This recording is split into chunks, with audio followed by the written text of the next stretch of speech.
കർത്താവായ ദൈവമേ, കർത്താവായ ദൈവമേ, എല്ലാ മക്കളെയും സമർപ്പിച്ച് പ്രാർത്ഥിക്കുന്നു.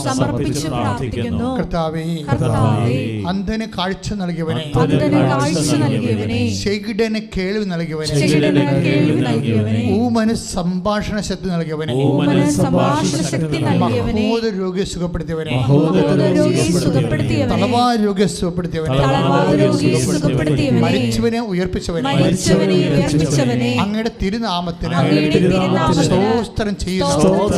എന്റെ കർത്താവേ, ജീവിക്കുന്നതിനായ ദൈവമേ, ഞങ്ങൾക്ക് വേണ്ടി ക്രൂശിക്കപ്പെട്ടവനെ, ഞങ്ങൾക്ക് വേണ്ടി തിരുവിലാവിൽ മുറിവേറ്റവനെ, ഞങ്ങൾക്ക് വേണ്ടി മുൾക്കിടം ചൂടിയവനെ,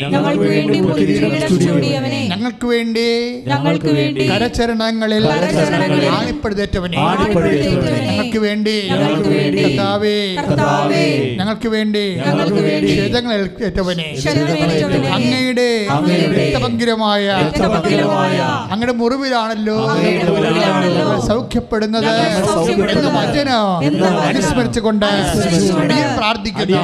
എന്റെ കർത്താവേ, എപ്പോഴും കിടപ്പ് രോഗികളിൽ രക്തം തളിക്കപ്പെടട്ടെ. എന്റെ കർത്താവേ, ഉള്ളംകാൽ മുതൽ ഉച്ചവരെ ഓരോരോ വേദനകള്, ക്യാൻസർ രോഗങ്ങള്, സിസ്റ്റ് രോഗങ്ങള്, കോവിഡ് രോഗങ്ങള്, ഭക്ഷ്യരോഗങ്ങള്, കരള് രോഗങ്ങള്, ഈശോയെ, രോഗങ്ങള്, PCOD രോഗങ്ങള്, ആർഎസ്എസ് രോഗങ്ങള്, നടുവിന്റെ വേദന, കിഡ്നി രോഗങ്ങള്, രോഗങ്ങള് യേശുവിന്റെ നാമത്തിൽ മാറിപ്പോകട്ടെ.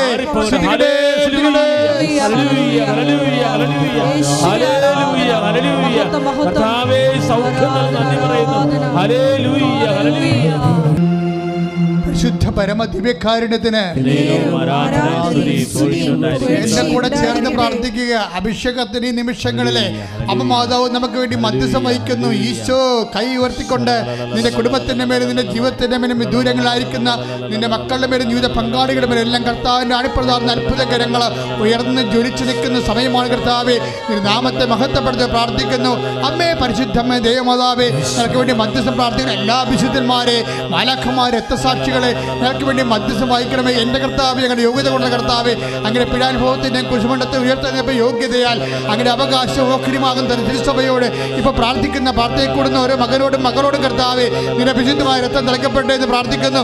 എൻ്റെ കർത്താവ്, ഉന്നതമായ നാമത്തിൽ സഭയുടെ അധികാരത്തിൽ കുറിച്ചിൻ്റെ അടയാളത്തിൽ ദൈവത്തിൻ്റെ ശക്തിയാൽ മാരക രോഗങ്ങൾ, തീരവേദികൾ, ജീവിത ദുരിതങ്ങൾ യേശുവിന്റെ നാമത്തിൽ മാറിപ്പോകട്ടെ. കർത്താവേ, വിവാഹം ഒത്തുവരാത്തവരെ, സ്ഥലം വിറ്റുമാറാത്തവരെ, കർത്താവ് കേസ് ആക്കപ്പെട്ടിരിക്കുന്നവരെ, വിസ ഒത്തുവരാത്തവരെ, പഠനങ്ങൾ കർത്താവ് പുറകോട്ട് പോകുന്നവർ, പരീക്ഷ ജയിക്കാത്തവർ, റിസൾട്ട് മോശമായി വന്നിരിക്കുന്നവർ, റിസൾട്ട് പ്രതീക്ഷിക്കുന്നവർ, വിദേശത്ത് പോകാൻ വേണ്ടി കർത്താവ് വ്യത്യസ്തമായ കാര്യങ്ങളും ചെയ്തുകൊണ്ടിരിക്കുന്നവരുടെ മേൽ അവിടെ ദുരിതങ്ങൾ, തടസ്സങ്ങൾ യേശുവിന്റെ ഉന്നതമായ നാമത്തിൽ മാറിപ്പോകട്ടെ. കർത്താവായ ദൈവമേ, കർത്താവായ ദൈവമേ, വാദരോഗികള്, പേശി രോഗികള്, ഗർഭാശയത്തിലുള്ളവര്, തൈറോയ്ഡ് രോഗികള്, ടോൺസിൽ രോഗികള്, സ്പോണ്ടിലോസിസ് രോഗികള്, ഞരമ്പുകൾ ബ്ലോക്കുള്ളവര്, നടുവേദനക്കാര്, വെരിക്കോസിന് അസുഖമുള്ളവര്, യേശുവിന്റെ നാമത്തില് ഈ നിമിഷം പൂർണ്ണമായി വിടുതൽ പ്രാപിക്കട്ടെ. ശ്രുതികട്ടെ. ദൈവമേ, ഉടമ്പടി എടുത്തു പോയിരിക്കുന്ന കർത്താവിന്റെ കരുണ ചൊരിയട്ടെ. ഉടമ്പടിയിലെ ഇനിയും നടക്കാത്ത വിഷയങ്ങൾ കർത്താവിന്റെ ഇടപെടലുണ്ടാകട്ടെ. അമ്മേ, പരിശുദ്ധമ്മേ, ദൈവമാതാവേ, ഇപ്പോഴ് പരിശുദ്ധ ദിവ്യകാരുണ്യത്തോടെ ഞങ്ങൾക്ക് വേണ്ടി ഉടമ്പടി എടുത്തിട്ടുള്ള, എടുക്കാനും പോകുന്ന എല്ലാ സഹോദരങ്ങൾക്ക് വേണ്ടി മധ്യസ്ഥ യാചിക്കണമേ. യേശുവേ, ഇവിടെ സാക്ഷ്യപ്പെടുത്തിയിട്ടുള്ള ഓരോ സാക്ഷ്യങ്ങളും നിലനിന്ന് കിട്ടുവാൻ വേണ്ടി പ്രാർത്ഥിക്കുന്ന ജോലി, വീട്, വിവാഹം, വിദ്യാഭ്യാസം, യാത്ര, ഈ സ്ഥലങ്ങള്, ഇങ്ങനെയുള്ള എല്ലാ തടസ്സങ്ങളും യേശുവിന്റെ നാമത്തിൽ മാറിപ്പോകട്ടെ. ദൈവമേ, മഴ പോലെ പെയ്യട്ടെ. വിശുദ്ധ രക്തം രക്തം പെയ്യട്ടെ, മഴ പോലെ പെയ്യട്ടെ, വിശുദ്ധ രക്തം പെയ്യട്ടെ. ശത്രുക്കള് എല്ലാ തരത്തിലുള്ള ക്ഷുദ്ര കീടങ്ങള്, സ്ഥലങ്ങള്, പീഡിപ്പിപ്പ് സ്ഥലങ്ങള്, ദുഷ്ടശക്തികളിൽ നിന്ന് യേശുവിന്റെ നാമത്തില് ദുഷ്ടശക്തികളിൽ നിന്ന് സ്ഥലങ്ങള്, പീഡിപ്പിപ്പ് സ്ഥലങ്ങള്, തൊഴിൽ ശാലകള്, വ്യാപാര ശാലകള്, വ്യവസായ ശാലകള്, ദുഷ്ടശക്തികള്, ബന്ധനങ്ങളെ യേശുനാമത്തിൽ ഈ നിമിഷം അമ്മയുടെ മധ്യസ്ഥതനെ അഴിച്ചു മാറ്റട്ടെ. ദൈവമേ, മദ്യപാനികളിലെ കർത്താവേ, ലഹരി പദാർത്ഥങ്ങൾ ഉപയോഗിക്കുന്നവരിലെ കേസിൽ അകപ്പെട്ടിരിക്കുന്നവരുടെ മേൽ കർത്താവിന്റെ വിശുദ്ധ രക്തം കളിക്കപ്പെടട്ടെ. എന്റെ കർത്താവേ, വിറ്റുമാറാത്ത പുരയിടങ്ങള്, വിറ്റുമാറാത്ത സ്ഥലങ്ങള്, നടക്കാത്ത വിവാഹങ്ങള്, ഈശോയെ, അടിക്കടി ഉണ്ടാകുന്ന അബോർഷനുകള്, യേശുവേ, മക്കളില്ലാത്തവര്, യേശുവേ, അവരുടെ മേലെല്ലാം യേശുവിന്റെ ശക്തി പതിക്കട്ടെ. യേശുവിന്റെ നാമത്തില് എല്ലാ ദുരിതങ്ങളും അതാവിന്റെ മധ്യസ്ഥത്തില് മാറിപ്പോകട്ടെ, ശ്രദ്ധിക്കട്ടെ. കർത്താവായ ദൈവമേ, അസ്ഥി പൊടിയുന്നവര്, അസ്ഥി ഉരുക്കമുള്ളവര്, രക്തസ്രാവ രോഗികള്, അറിയാതെ മലമൂത്രം പോകുന്നവര്, ചെവിയുടെ പഴുപ്പ് വരുന്നവര്, മൂക്കൊലിപ്പുള്ളവര്, യേശുവിന്റെ നാമത്തിൽ അമ്മയുടെ മധ്യസ്ഥത്തില് ഈ നിമിഷം സൗഖ്യമാകട്ടെ. ശ്രദ്ധിക്കട്ടെ. പരിശുദ്ധ പരമ ദിവ്യകാരുണ്യത്തിന് എൻ്റെ പ്രിയപ്പെട്ടവരെ, ഈ ദിവസങ്ങളിൽ നമ്മൾ അപ്ലോഡ് ചെയ്തിരിക്കുന്ന സാക്ഷ്യങ്ങളിലെ എന്നെ നന്നായി എൻ്റെ ഹൃദയത്തെ സ്പർശിച്ച എല്ലാ സാക്ഷ്യങ്ങളും ലോകോത്തരമാണ്. പക്ഷേ ചില സാക്ഷ്യങ്ങൾക്ക് ഉടമ്പടിയുടെ അല്ലെങ്കിൽ ദൈവവിശ്വാസത്തിൻ്റെയൊക്കെ എക്സിക്യൂട്ടീവ് പവർ, അതിൻ്റെ മോഡ് ഓഫ് പ്രാന്തി എന്ന് പറയുന്ന അത് ചെയ്വനകളെ ചിലതിന് ഉടമ്പടിയോട് വളരെയേറെ ചേർന്ന് നിൽക്കുന്നതാണ്. ചിലപ്പോൾ നമ്മൾ കേൾക്കുമ്പോൾ അത് സർക്കാസ്റ്റിക്കായിട്ട് നമുക്ക് തോന്നും, പക്ഷേ സാക്ഷ്യം ബിബ്ലിക്കലാണ്. ആ സാക്ഷ്യം മിലിൻഡ എന്ന് പറഞ്ഞ ചേച്ചി പറഞ്ഞ സാക്ഷിയാണ്. പല പ്രവിധാന ഇടവകയായിരുന്നു. അവരുടെ വിഷയം എന്ന് പറയുന്നത്, അവരുടെ മകൻ സ്പെയിനിലാണ്. അയാൾക്ക് നടക്കുമ്പോൾ ഭയങ്കര വിലക്ഷണമായ നടപ്പ്. എന്നുവെച്ചാൽ കാലിൽ ആണി രോഗമുള്ളത് കൊണ്ടാണ് അങ്ങനെ സംഭവിക്കുന്നത്. അപ്പോൾ അയാൾ പറഞ്ഞ 10 ആണിയുണ്ടെന്ന് പറഞ്ഞു. 10 ആണി കാലിലുണ്ട്. അപ്പോൾ അത് എന്നിട്ട് ഉടനെ അമ്മയോട് ഫോൺ ചെയ്യണം, ഇങ്ങനെയാണ്, എനിക്ക് എൻ്റെ നടപ്പിൻ്റെ സ്റ്റൈല് തന്നെ മാറി അമ്മേ, ഭയങ്കര കൊടിയ വേദനയുമാണ്. ഇപ്പം നന്നായിട്ടൊക്കെ നടന്നു പോകുന്നവരിങ്ങനെ വികലാംഗരെ പോലും നടക്കുമ്പോൾ നന്നായി നടന്നു പോകുന്നവർക്ക് പരിചരിച്ചവർക്ക് അത് ഭയങ്കരമായ ഭാരമാണ്. പക്ഷേ ആണി രോഗത്തിന് എന്താ പ്രത്യേക മരുന്നെന്നും ആർക്കും അറിയത്തില്ല. ഉണ്ടാകാം ചില സമയത്ത് ചൂഴ്ന്നൊക്കെ കളയാൻ കാണാം. പലതരത്തിലുള്ള ആൾക്കാർ നാട്ടുക്രിയകളൊക്കെ ചെയ്യണ കാണാം. ഇതിന്മേ ചിലർ മോഡേൺ മെഡിസിൻ ഉപയോഗിക്കും. എന്നാൽ ഇതിൻ്റെ ലാഗിങ് ഭയങ്കരമാണ്. ഇതിൻ്റെ വേദന എന്ന് വെച്ചാൽ നമുക്ക് കാല് കുത്താൻ പറ്റത്തില്ല. അപ്പോൾ ഇതൊരു ഭയങ്കര ഡെഡ് എൻഡിൽ എന്ത് ചെയ്യണമെന്ന് അവനെ അറിയത്തില്ല. പക്ഷേ എന്താ പ്രശ്നം വെച്ചാൽ എന്ത് ചെയ്യണമെന്ന് പക്ഷേ ദൈവത്തിന് അറിയാം. ഇതിൻ്റെ അകത്തെല്ലാം വിഷയം ഇതാണ്. ഞാനത് അതായത് ഇപ്പം ഇടയ്ക്കച്ചൻ പറയാറുള്ള വചനമാണ്, എന്ത് ചെയ്യണമെന്ന് അവന് നേരത്തെ അറിയാമായിരുന്നു. നമ്മളെപ്പോഴും ഉടമ്പടിയിൽ എടുക്കുന്നൊരു വചനമാണ്. ഇപ്പം ഞാൻ എൻ്റെ നാവിൽ വന്നതുകൊണ്ട് ഷെയർ ചെയ്തതാണ്. യോഹന്നാൻ്റെ സുവിശേഷത്തിലാണ് 6-ാം അധ്യായത്തിൻ്റെ 6-ാമത്തെ വാക്യം. പക്ഷേ അതൊരു മദർ വേർഡാണ്. മദർ വേർഡ് എന്ന് പറഞ്ഞാൽ എന്താ? ബൈബിളിൽ ഒരു വേർഡിൽ നിന്ന് ഒത്തിരിയേറെ വചനങ്ങൾ ഇങ്ങനെ ഗീവ് ബർത്ത് ചെയ്യുന്ന വാക്കുകളുണ്ട്. അതായത് ലോകസ്ഥാപനം മുമ്പ് മുതൽ നിഗൂഢമായിരുന്നതെല്ലാം അവൻ വെളിപ്പെടുത്തിയെന്ന് പറയുന്ന പോലെ ഒക്കൾട്ട് വാക്കുകളുണ്ട്, ഗൂഢവചനങ്ങൾ ബൈബിളിൽ. വെളിപാടില്ലാതെ പറയാൻ പറ്റത്തില്ല. പഠിച്ചത് കൊണ്ടോ സർക്കംസ്റ്റൻസ് നോക്കിയത് കൊണ്ടോ അതിൻ്റെ സിസ്റ്റം ലെവൽ പഠിച്ചത് കൊണ്ടോ ബൈബിളിൻ്റെ സംസ്കാരമോ ലാൻഡ് ഹിസ്റ്ററിയോ ചെയ്ത കാലത്ത് ലിറ്റററി ഫോമോ ഒന്നും പഠിച്ചാൽ ചില വചനങ്ങൾ പറയാൻ പറ്റത്തില്ല. നമുക്ക് അഭ്യൂഹങ്ങൾ ഹൈപ്പോത്തസിസ് ഉണ്ടാക്കാൻ പറ്റും. ആ വചനത്തെക്കുറിച്ച് ഇന്നതായിരിക്കാം ഉദ്ദേശിച്ചത് എന്ന് വേണമെങ്കിൽ പറയാം. പക്ഷേ ഇന്നതായിരിക്കാം ഉദ്ദേശിച്ചതെന്ന് പറയണത് ഇന്നതായിരിക്കാമെന്ന് വെച്ചാൽ ആരുദ്ദേശിച്ചതാണ്? എഴുത്തുകാരൻ ഉദ്ദേശിച്ചതെന്നാണ് ഇവർ പറയണത്. ലിറ്റററി ഫോം പഠിക്കുന്നവർ, ടെക്സ്റ്റുവൽ ക്രിറ്റിസിസം ഒക്കെ പഠിക്കുന്നവർ എഴുത്തുകാരൻ ഇങ്ങനെയായിരിക്കാം ഉദ്ദേശിച്ചിട്ടുള്ളത്. പക്ഷേ എഴുത്തുകാരൻ ആരാണ്? സെൻറ്റ് ജോണാണ് എഴുത്തുകാരൻ, സെൻറ്റ് മാത്യു ആണ് എഴുത്തുകാരൻ പരിശുദ്ധാത്മാവാണ്. പരിശുദ്ധാത്മാവ് എന്താ ഉദ്ദേശിച്ചതെന്നുള്ളത് ഈ ലാൻഡ് ഹിസ്റ്ററി പഠിച്ചാൽ, സിക്സ് ലെവൻ പഠിച്ചാൽ, ഫോം ക്രിറ്റിസിസം പഠിച്ചാൽ, ടെക്സ്റ്റൽ ക്രിറ്റിസിസം പഠിച്ചാൽ പറയാൻ പറ്റത്തില്ല. അവിടെയാണ് ഈ പ്രശ്നം വരണത്. എന്താണ് ദൈവം ഉദ്ദേശിച്ചത്? ചില കാര്യങ്ങൾ ദൈവം ഉദ്ദേശിക്കണത് നമുക്ക് പരിശുദ്ധാത്മാവിൻ്റെ വെളിപ്പാടില്ലാതെ പറയാൻ പറ്റത്തില്ലെന്നാണ് കർത്താവിൻ്റെ വചനത്തിൽ രേഖപ്പെടുത്തിയിരിക്കുന്നത്. അതുകൊണ്ട് ഇത് വെളിപാട് ഒരു പ്രധാനപ്പെട്ട വിഷയമാണ്.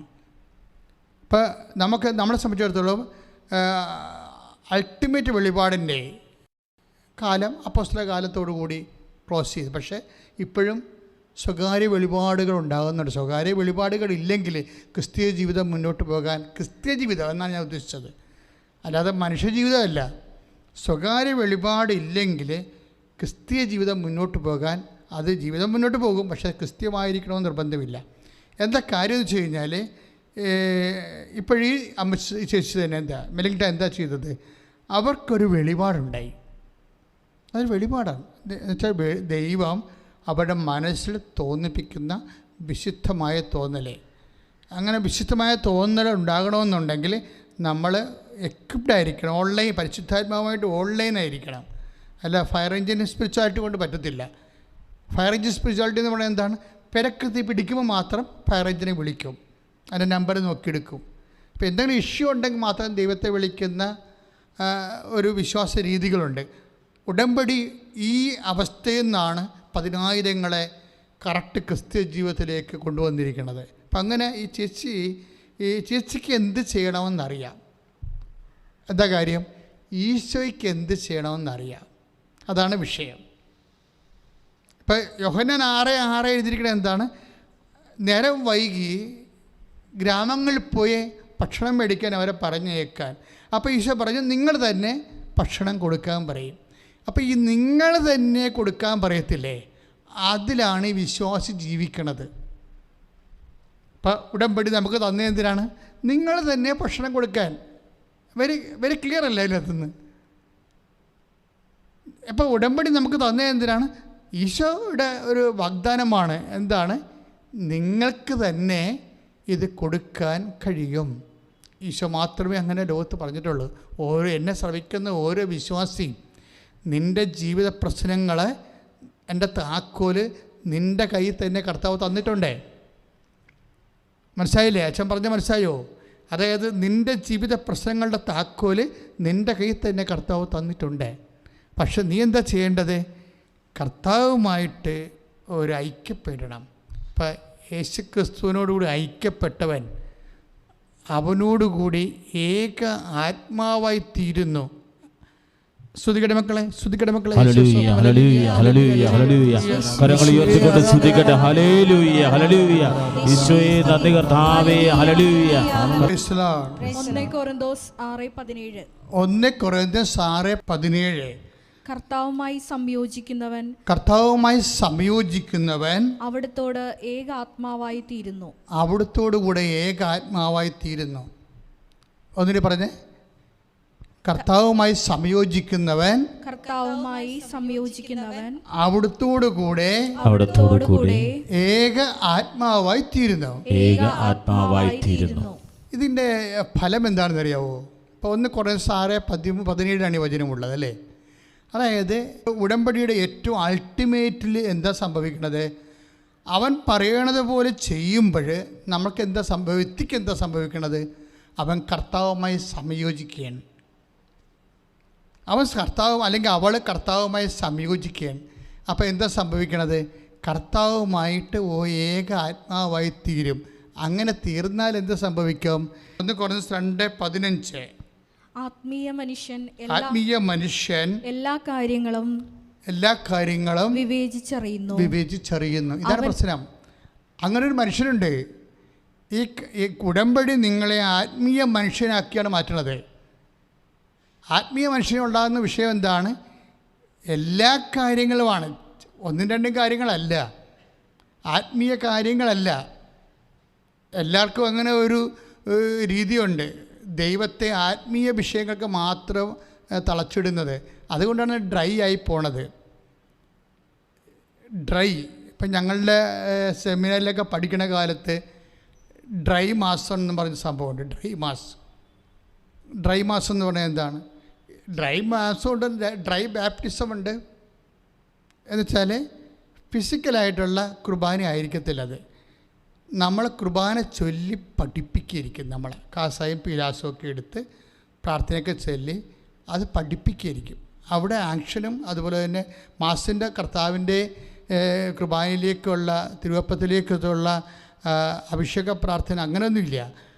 അതൊക്കെ ചൊല്ലിക്കഴിഞ്ഞാൽ പിന്നെ പെസകാവും, കറക്റ്റ് മാസമായി പോകും. അപ്പോൾ ദൈവികമായ ശക്തി, കർത്താവിൻ്റെ തിരുശരീരം, ദൈവസാന്നിധ്യം, ദൈവകൃപാന എല്ലാം സമർപ്പിക്കും. പക്ഷേ ഇത് ചൊല്ലി പഠിപ്പിക്കുന്ന രീതിക്കാണ് ഡ്രൈ മാസം എന്ന് പറയുന്നത്. അതുപോലെ തന്നെ ഒരു കൊച്ചിന് ജ്ഞാനസ്ഥാനം കൊടുക്കുന്നത് ഡ്രൈ സാക്രമെൻറ്റ് ബാപ്റ്റിസം. എന്താ? ഒരു പാവ എടുത്തിട്ട് അതിന് ജ്ഞാനസ്ഥാനം കൊടുക്കണ കാണിക്കും. ഒരു കുഞ്ഞിനെ ജ്ഞാനസ്ഥാനപ്പെടുത്തേണ്ട രീതിയിൽ എവിടെയാണ് നെഞ്ചിൽ കുരിശ് വരക്കേണ്ടത്, എപ്പോഴാണ് നെറ്റിയിൽ കുരിശ് വരക്കേണ്ടത്, എപ്പോഴാണ് എന്നൊക്കെ പ്രാർത്ഥന ചെല്ലുമ്പോൾ ഇത് ഡ്രൈ ബാപ്റ്റിസമാണ്. നമ്മളുടേത് ചില സമയത്ത് ഞാൻ ഓർക്കുവേ. അതുകൊണ്ട് ഞാൻ എപ്പോഴും നിർബന്ധമുണ്ട്, ദൈവം നമ്മൾ സൂക്ഷിച്ചില്ലെങ്കിൽ നമ്മൾ അർപ്പിക്കുന്ന മാസ് ഡ്രൈ മാസമായി പോകും. വെറുതെ ആ മാസിൻ്റെ രീതികളിൽ അങ്ങോട്ട് മാസിൻ്റെ ചേരുവകളുണ്ടായാൽ മതിയല്ലോ. അതിപ്പോൾ ഒരു ഓർമ്മയുണ്ടെങ്കിൽ ചെയ്തൊക്കെ വെക്കാൻ പറ്റും, പക്ഷെ മനസ്സുണ്ടാകണം അവിടെ. അപ്പോഴാണ് ഡ്രൈ മാസം യഥാർത്ഥത്തിലുള്ള സാക്രമെൻറ്റ് ഓഫ് ക്രിസ്റ്റിക് സാക്രമെൻ്റായിട്ട് മാറണതിൻ്റെ വ്യത്യാസവും നമ്മുടെ മനസാന്നിധ്യമാണ്. അപ്പോൾ ഇതുപോലെ തന്നെ നമ്മുടെ ക്രിസ്ത്യൻ ലൈഫും ഡ്രൈ ക്രിസ്ത്യൻ ആവും. ക്രിസ്ത്യൻ ലൈഫ് എന്ന് വെച്ച് കഴിഞ്ഞാൽ നമ്മളങ്ങനെ ജീവിച്ചു പോകും, കുർബാനയും കുടുംബ പ്രാർത്ഥനയൊക്കെ അടക്കം ജീവിച്ചു പോകും. അപ്പം പക്ഷേ അതായത് കർത്താവുമായിട്ട് ഒരു ആത്മീയ മനുഷ്യനായി മാറത്തില്ല. എന്താ നമ്മൾ വായിച്ചത്? അതായത് കർത്താവുമായി സംയോജിക്കുന്നവൻ എന്ന് പറഞ്ഞ് കർത്താവുമായി സംയോജിക്കുന്നവൻ അവനോടുകൂടെ ഏക ആത്മാവായി തീരുന്നു. അങ്ങനെ സംഭവിക്കുമ്പോൾ അവനോടുകൂടി ഏകാത്മാവായി തീരുമ്പോൾ ഉണ്ടാകുന്ന ഇഫക്റ്റ് എന്താണ്? അതാണ് നമ്മുടെ 1 കൊറിന്ത്യൻസിൻ്റെ 2:15 ആത്മീയ മനുഷ്യൻ ഏറ്റു പറഞ്ഞ് എല്ലാ കാര്യങ്ങളും വിവേചിച്ചറിയുന്നു. അപ്പം നമ്മൾ ഉടമ്പടി വെച്ചിരിക്കുന്ന മുഴുവൻ കാര്യങ്ങളെക്കുറിച്ചുള്ള വിവേചനം കിട്ടും നമുക്ക്. എല്ലാ കാര്യങ്ങളുമാണ്, അല്ലാതെ ആത്മീയ കാര്യങ്ങൾ മാത്രമല്ല. കർത്താവിൻ്റെ വചനം വളരെ ശ്രദ്ധയോടുകൂടി വായിക്കേണ്ടതാണ്. ആത്മീയ മനുഷ്യൻ എല്ലാ കാര്യങ്ങളും വിവേചിച്ചറിയുന്നു. എന്തൊക്കെയാണ് അറിയണത്? വായിച്ചോളൂ. അവനെ വിധിക്കുവാൻ ആർക്കും സാധിക്കുകയില്ല. അപ്പം ഇങ്ങനെ ഒരു അവരെ വിവേചിച്ചറിയണെ സംബന്ധിച്ചിടത്തോളം അവനെ വിധിക്കാൻ പറ്റത്തില്ല. ഇതിന് മണ്ടത്തരമാണ്, അങ്ങനെയൊന്നും പറയാൻ പറ്റത്തില്ല. ദൈവനിന്ദയായിട്ട് വരും അവസാനം. അവനെ വിധിക്കുവാൻ ആർക്കും സാധിക്കുകയില്ല. കർത്താവിനെ പഠിപ്പിക്കുവാൻ തക്കവിധം അവിടുത്തെ മനസ്സ് അറിഞ്ഞവൻ ആരുണ്ട്? ഏറ്റവും അവസാനത്തെ വരിയാണ്, ഞങ്ങളാകട്ടെ യേശുക്രിസ്തുവിൻ്റെ മനസ്സറിയുന്നു. Praise the Lord. ഇതൊരു വല്ലാത്ത വചനമാണ്. അതായത് ഈ വചനം ലിങ്ക് ചെയ്യേണ്ടത് അച്ഛൻ മുമ്പ് പറഞ്ഞ 2 കൊറിന്ത്യൻസിൻ്റെ 1 കൊറിന്ത്യൻസ് 6:17 എന്താണ്? കർത്താവുമായി സംയോജിക്കുന്നവൻ അവനോടുകൂടി ഏകാത്മാവായി തീരുന്നു. അതിൻ്റെ നെറ്റ് ഇഫക്റ്റ് എന്താണ്? കർത്താവിൻ്റെ മനസ്സറിഞ്ഞവൻ ആരുണ്ട്? അപ്പം അതിൻ്റെ ഏകാത്മാവായി തീരുമ്പോൾ നമുക്ക് സംഭവിക്കണത് എന്താണ്? ഞങ്ങൾ ആവട്ടെ ക്രിസ്തുവിൻ്റെ മനസ്സറിയുന്നു. അപ്പം ക്രിസ്തുവിൻ്റെ മനസ്സ് ഈ വിഷയത്തിൽ അറിയുന്നതാണ് വചനത്തിൽ. ഓരോ വചനത്തിനും ക്രിസ്തുവിൻ്റെ മനസ്സുണ്ട്, അതറിയണം. അപ്പോഴാണ് നമ്മൾ ആത്മീയ മനുഷ്യനാണെന്നതിൻ്റെ ഒരു അടയാളം അതാണ്. പിന്നെ കൂടാതെ എന്താണ്? ഈ യോഹന്നാൻ 6:6 ഉണ്ട്. അതെന്താണ്? ക്രിസ്തുവിൻ്റെ മനസ്സാണ്. ഒരു വിഷയമുണ്ടായപ്പോൾ നിങ്ങൾ തന്നെ അതിനെ കൈകാര്യം ചെയ്യൂ. കർത്താവിൻ്റെ ഒരു നിലപാടിൻ്റെ ഭാഗമാണത്. കർത്താവിൻ്റെ നിലപാടിൻ്റെ ഭാഗമാണ്. നിങ്ങൾ തന്നെ അതിനെ അവർക്ക് കൊടുക്കുക. അത് ഈശോയുടെ ഒരു വചനമാണ്, ഈശോയുടെ നിലപാടാണ്. അതായത് നിങ്ങൾ തന്നെ നിങ്ങളുടെ കടല് നീന്തി അക്കരെ കടക്കണം, ഞാൻ നിങ്ങളുടെ കൂടെ ശബ്ദത്തിലൂടെ സമാന്തരമായി സഞ്ചരിക്കും. ഇത് തമ്മിൽ ഭയങ്കര ബന്ധമുള്ള വചനങ്ങളാണ്. അതായത് 6 യോഹന്നാൻ 6:21 അവനെ വള്ളത്തിൽ കയറ്റുവാൻ അവർ ആഗ്രഹിച്ചു. അത്രയേ ഉള്ളൂ, വള്ളത്തിൽ കയറ്റിയില്ല. യോഹന്നാൻ 6:21 എന്താണ്? അവനെ വള്ളത്തിൽ കയറ്റി പറഞ്ഞ അവനെ വള്ളത്തിൽ കയറ്റുവാൻ അവരാഗ്രഹിച്ചു. പെട്ടെന്ന് വള്ളം അവർ ലക്ഷ്യം വെച്ചിരുന്ന കരക്കടുത്തു. എന്ന് വെച്ചാൽ എന്താ അർത്ഥം? അവർ തന്നെ തുഴഞ്ഞ് കർത്താവ് വള്ളത്തെ കയറാതെ സമാന്തരമായി കടലിന് സമാന്തരമായി വള്ളത്തിന് സമാന്തരമായി സഞ്ചരിച്ചുകൊണ്ട് ഇതൊരു ഭയങ്കര ട്രെയിനിങ്ങാണ്. ഇപ്പം നമ്മൾ കോച്ചൊക്കെ ചെയ്യണ പോലെയുള്ള പരിപാടിയാണ്. ആ ഓട്ടക്കാരായാലും ശരി അതിൻ്റെ കൂടെ ഓടി കൊടുക്കും, ചിലപ്പോൾ സ്റ്റെപ്പ് പറഞ്ഞു കൊടുക്കും, അങ്ങനെയൊക്കെ ഉള്ളൂ. അപ്പോൾ അങ്ങനെ ഓരോ ട്രെയിനിങ്ങിൻ്റെ, അതായത് ഈശോ ഉദ്ദേശിക്കണ ഇതാണ്, നമ്മൾ തന്നെ ആ വിഷയത്തിന് പരിഹാരം കാണാൻ നമ്മുടെ കയ്യിൽ തന്നെ ദൈവം ശക്തി നിക്ഷേപിച്ചിട്ടുണ്ട്. അല്ല എന്നും കർത്താവിൻ്റെ അടുത്ത് വന്നിങ്ങനെ ധർമ്മക്കാരൻ നിൽക്കണ പോലെ നിൽക്കേണ്ട രീതി. അവർ ക്രിസ്ത്യനല്ല, ശരിക്കും പറഞ്ഞാൽ ധർമ്മക്കാരാണ്, വിശ്വാസി. അതായത് ഈശോ ഉദ്ദേശിക്കുന്നത് നമ്മളിലെ കർത്താവിൻ്റെ വചനത്തിൽ ആശ്രയിച്ചുകൊണ്ട് നമ്മൾക്ക് ഏൽപ്പിച്ച ജോലി പൂർത്തിയാക്കും. ഇതാണ് എൻ്റെ അകത്ത് വരുന്നൊരു വിഷയം. ഞാൻ ഇങ്ങനെ പറയണത് കാര്യം, ഇപ്പം നമ്മൾ 6:6 കണ്ടത് എന്താണ്? ഒരു പ്രശ്നമുണ്ടായി. എന്ത് പറ്റി? നേരം വൈകി. രണ്ടാമത്തെ വിഷയം എന്താണ്? ജനങ്ങളെ പറഞ്ഞയക്കണം. എന്തിനാണ്? അപ്പം വാങ്ങിക്കണം.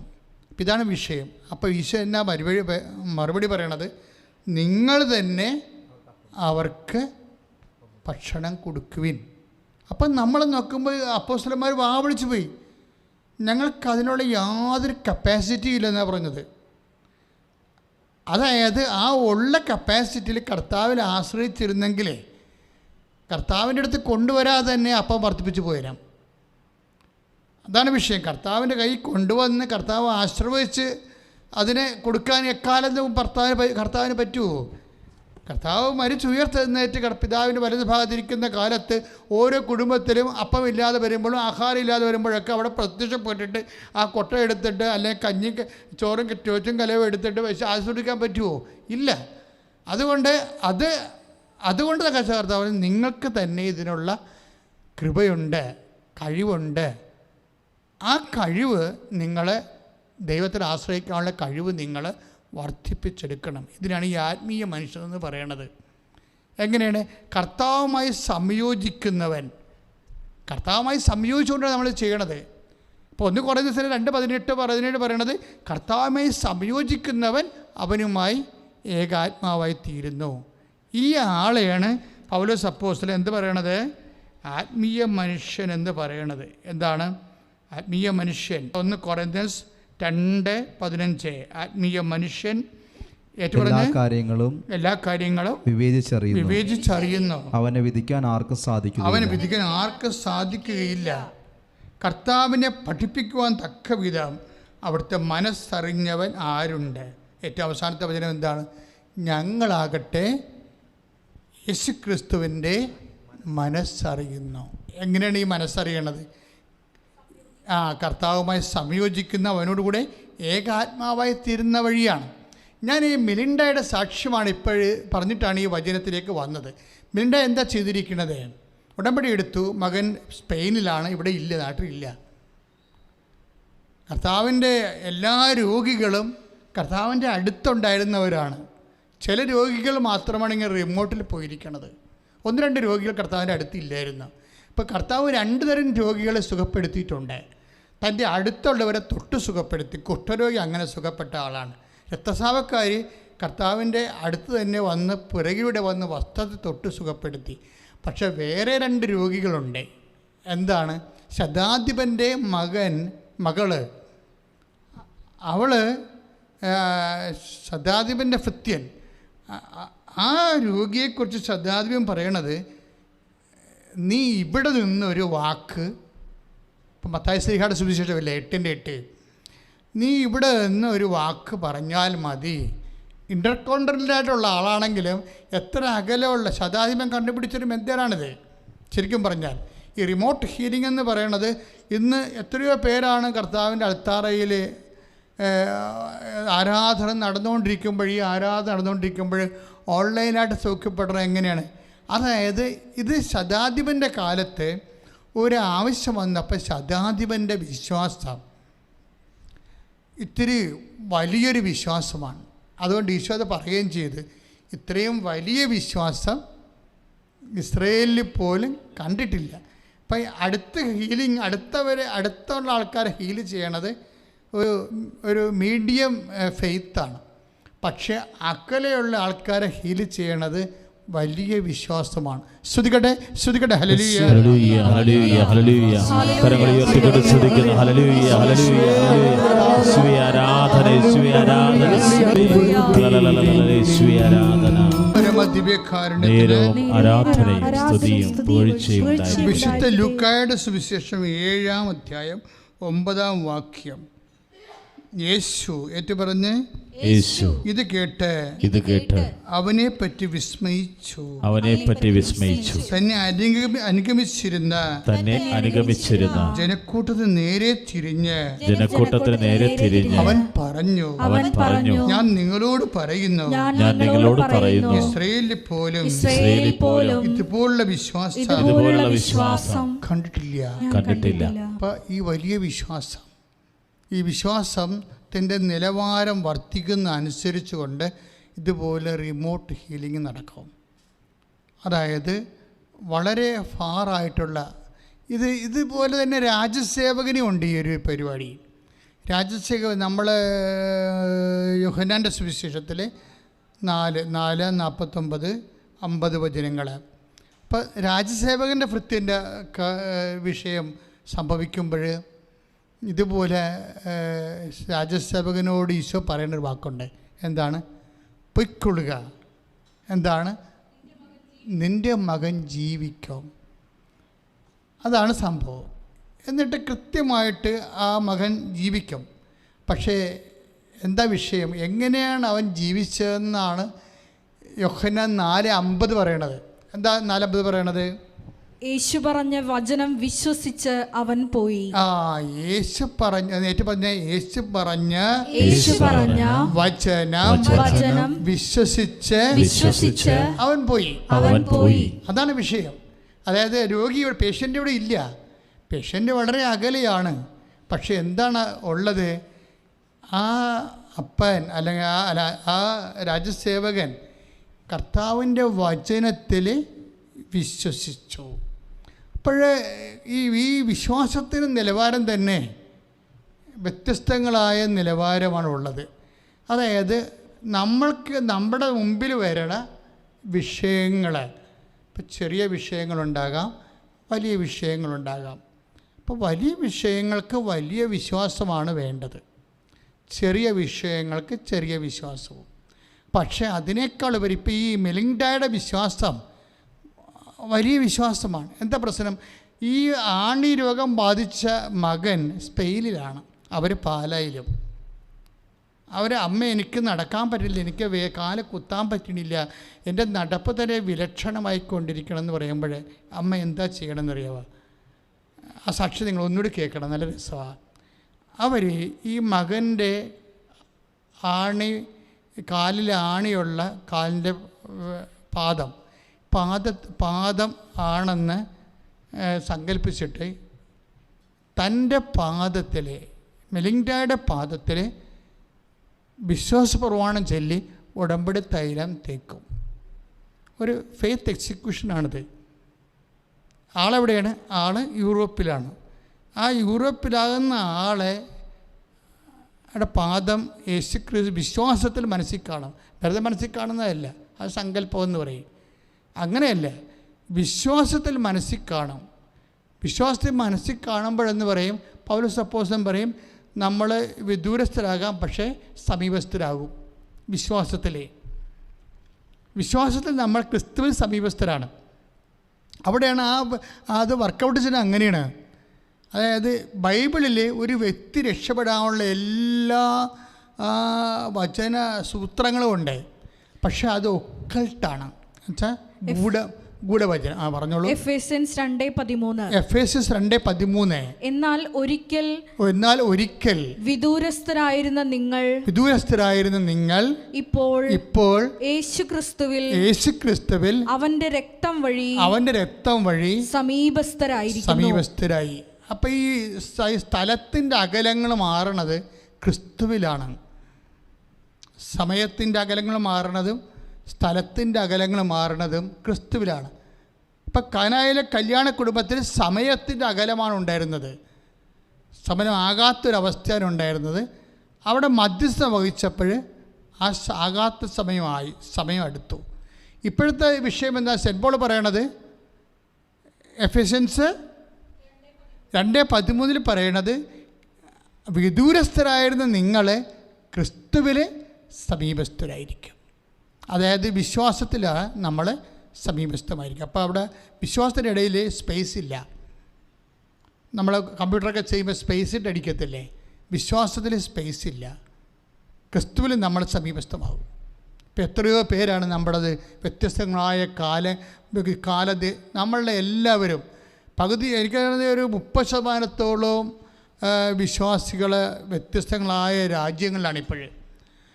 അപ്പം നമ്മളവർക്ക് അവർ നമ്മളെ കാണാൻ പറയാത്ത നമ്മൾ സ്കൈപ്പിൽ എന്ന് പറയണത് ക്രിസ്തുവിലല്ല, അത് സ്കൈപ്പിലാണ്. ആ സമീപസ്ഥം എന്ന് പറയുമ്പോൾ നിൽക്കണപ്പിൽ അത് മാഞ്ഞു പോവുകയും ചെയ്യും.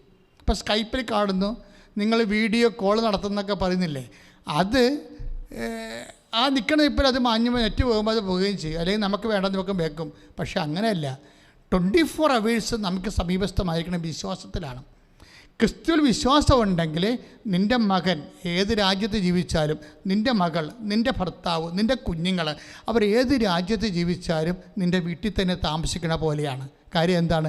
നീയും അവനും. അത് നിൻ്റെ വിശ്വാസത്തിൽ നീ നിൻ്റെ വ്യക്തികൾ, നിൻ്റെ ബന്ധുക്കൾ, സ്വന്തപ്പെട്ടവർ നിൻ്റെ സമീപത്താണ്. ആ ഒരു ബോധം, അതൊരു ബോധമാണ്. ഞാൻ ഇടയ്ക്ക് പറയും, നമ്മളുടെ വിശ്വാസം എന്ന് പറയണത് ഒരു ബോധമാണെന്ന് പറയും, അല്ലേ? ഒരു ബോധമാണ്, അറിവാണ്. ഈ നിത്യത എന്ന് പറയണത് എന്താണ്? സ്വർഗമെന്ന് പറഞ്ഞാൽ എന്താണ്? ഒരു ബോധമാണ്. നമ്മൾ ബോധത്തിലാണത് അറിയണത്. ഏക സത്യദൈവമായ നിന്നെയും നീ അയച്ച യേശുക്രിസ്തുവിനെയും അറിയുകയാണ് നിത്യജീവൻ, ഇല്ലേ? നമ്മൾ 17:3 വായിക്കത്തില്ലേ? ഏക സത്യദൈവമായ നിന്നെയും നീ അയച്ച യേശുക്രിസ്തുവിനെയും അറിയുകയാണ് നിത്യജീവൻ. ആ അറിവ് എന്തുകൊണ്ടാണ് നമ്മൾ അറിയണത്? കണ്ണുകൊണ്ടാണ് കാണുന്നത്. കണ്ണുകൊണ്ട് കാണത്തില്ലെന്ന് പൗലോസ് പറഞ്ഞിട്ടുണ്ടല്ലോ. കണ്ണുകൊണ്ട് കാഴ്ചയ്ക്ക് അതീതമാണ്. പിന്നെന്താണ്? ബോധത്തിലാണ് നമ്മൾ സ്വർഗത്തിൽ ദൈവത്തെ അറിയണത്. ദൈവവും ഒരു വലിയ ബോധമാണ്. അതുകൊണ്ടാണ് ഈ ബോധങ്ങളുടെ ഐക്യങ്ങളിൽ ആനന്ദം ഉണ്ടാകുന്നത്. ആനന്ദം, ഞാൻ നിങ്ങൾക്ക് തരുന്ന ആനന്ദം ആരും എടുത്തു കളയാത്ത ആനന്ദമായി മാറണത് ഇഹത്തിൽ പോലും ആ ഒരു ബോധമുണ്ടെങ്കിൽ ആ ബോധത്തിൽ ഒരു വിശ്വാസിക്ക് ക്രിസ്തീയ ആനന്ദം അനുഭവിക്കാൻ കഴിയും. ശ്രുതികട്ടെ ഹല്ലേലൂയ, ഹല്ലേലൂയ, ഹല്ലേലൂയ, ഹല്ലേലൂയ. കരങ്ങൾ ഉയർത്തിക്കൊണ്ട് ശ്രുതികട്ടെ. യേശുവേ ആരാധന. കർത്താവേ, ഉടമ്പടി ധ്യാനത്തിലൂടെ ഞങ്ങളെ വലിയ ബോധ്യങ്ങളിലേക്ക് നയിക്കുന്നതിന്, ദൈവാനുഭവത്തിലേക്ക് നയിക്കുന്നതിന് ഞങ്ങൾ അങ്ങേക്ക് നന്ദി പറയുന്ന കർത്താവേ. ഹല്ലേലൂയ, ഹല്ലേലൂയ, ഹല്ലേലൂയ. പരമദിവ്യകാരുണ്യത്തിന് ആരാധനയും സ്തുതിയും ഒഴിച്ചുകൊണ്ടായിരിക്കട്ടെ. ശ്രുതികട്ടെ, ശ്രുതികട്ടെ. ഹല്ലേലൂയ.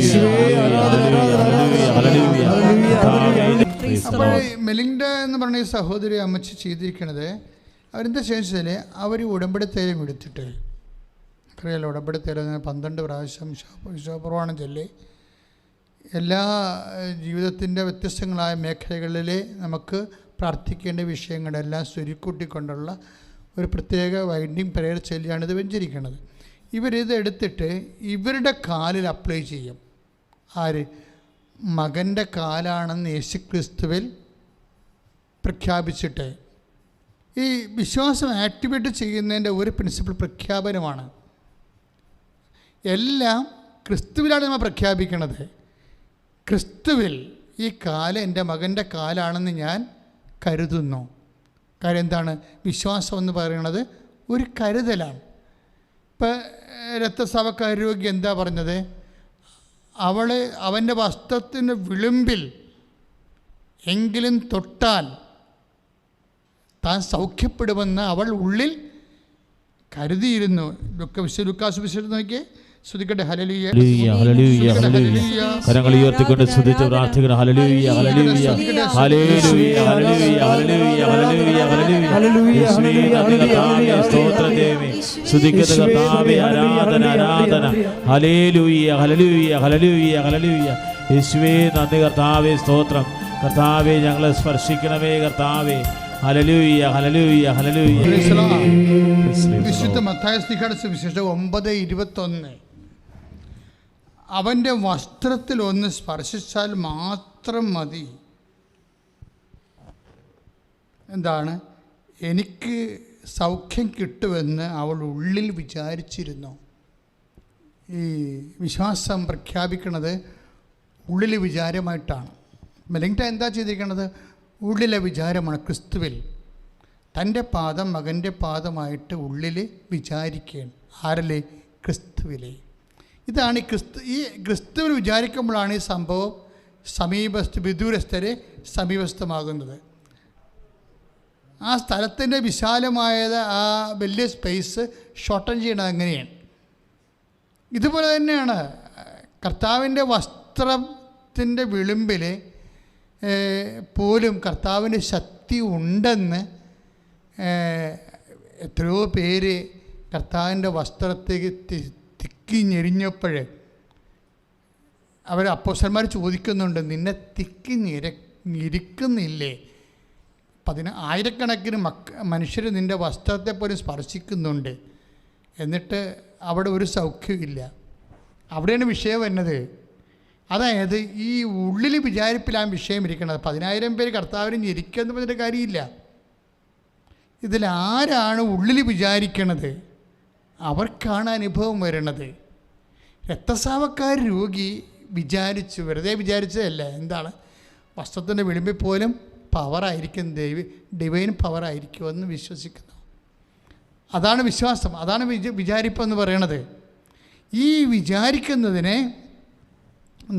നമ്മളങ്ങനെ വിചാരിക്കുമ്പോൾ അതിൽ ഉള്ളത് എന്താണ് അത് നമുക്ക് അനുഭവിക്കാൻ പറ്റും. ഇപ്പം മെലിങ്ടൺ ചേച്ചി എന്താ ചെയ്തത്? കർത്താവിൽ അവൾ വിചാരിച്ചു, എൻ്റെ മകൻ്റെ കാലാണിതെന്നും പറഞ്ഞ് വിചാരിച്ചു. ഇത് വിശ്വാസത്തിൻ്റെ ഒരു ലെവലാണ്. എന്നിട്ട് അവരുടെ കാലിൽ ഉടമ്പടി തൈലം 10 സ്ഥലത്ത് ഇങ്ങനെ വിശ്വാസ പ്രമാണം ചൊല്ലി തൊടുമ്പോൾ ഒരു ദിവസം കഴിയുമ്പോൾ അവിടെ തന്നെ പെട്ടെന്ന് ഈ മകൻ വിളിക്കും, അമ്മേ എനിക്ക് എല്ലാ വേദനയും മാറി, ആ ആണി അടന്നു പോയെന്ന് പറയും. എവിടെയാണ്? സ്പെയിനില്ലേ. ഈ സാക്ഷ്യം ഞാൻ കേട്ടപ്പോൾ ഞാൻ പെട്ടെന്ന് ഈ സാക്ഷ്യം ക്യാച്ച് ചെയ്ത്. എന്താ കാര്യം എന്ന് വെച്ച് കഴിഞ്ഞാൽ, ഇതുപോലെ പല സാക്ഷ്യങ്ങൾ, ഇത് ഒറ്റപ്പെട്ട സംഭവമല്ല. പണ്ടിതുപോലെ വല്ലാത്ത ഉദരവേദന ഉണ്ടായിരുന്ന മകൾ നാട്ടിലില്ല. അമ്മയുടെ വയറ്റിൽ ഉടമ്പടി തൈലം തേച്ച് വിശ്വാസ പ്രമാണം ചൊല്ലിയിട്ടുണ്ട്, അത് സൗഖ്യപ്പെട്ടിട്ടുണ്ട്. ഇത് പല സാക്ഷ്യങ്ങളുണ്ട്, നമ്മുടെ യൂട്യൂബിലുണ്ടത്. മകൾക്ക് കുഞ്ഞുങ്ങളില്ല, പക്ഷേ മകൾ നാട്ടിലില്ല. അതുകൊണ്ട് അമ്മയുടെ ഉദരത്തിൽ ഉടമ്പടി തൈലം വിശ്വാസ പ്രമാണം ചൊല്ലി യേശു ക്രിസ്തുവിൽ പ്രഖ്യാപിക്കും. ഇതെല്ലാം ഒരു പ്രഖ്യാപനം. വിശ്വാസം എന്ന് പറയുന്നത് ഒരു പ്രാർത്ഥനയല്ല, ഒരു പ്രഖ്യാപനമാണ്. എന്താണ് ഈ പ്രഖ്യാപനം എന്ന് പറയുന്നത്? എങ്ങനെയാണ് ഈ പ്രഖ്യാപനം വരണത്? എന്താണ് നമ്മൾ പ്രഖ്യാപിക്കുന്നത്? അതെല്ലാം നമ്മൾ അറിയണം. എന്താണ്? യേശു കർത്താവാണെന്നാണ് പ്രഖ്യാപിക്കുന്നത്. ആദിമസഭയാണ് ഇത് കണ്ടുപിടിച്ചത്. അഥവാ ആദിമസഭയ്ക്കാണ് പരിശുദ്ധാത്മാവ് ഇത് നൽകിയത്.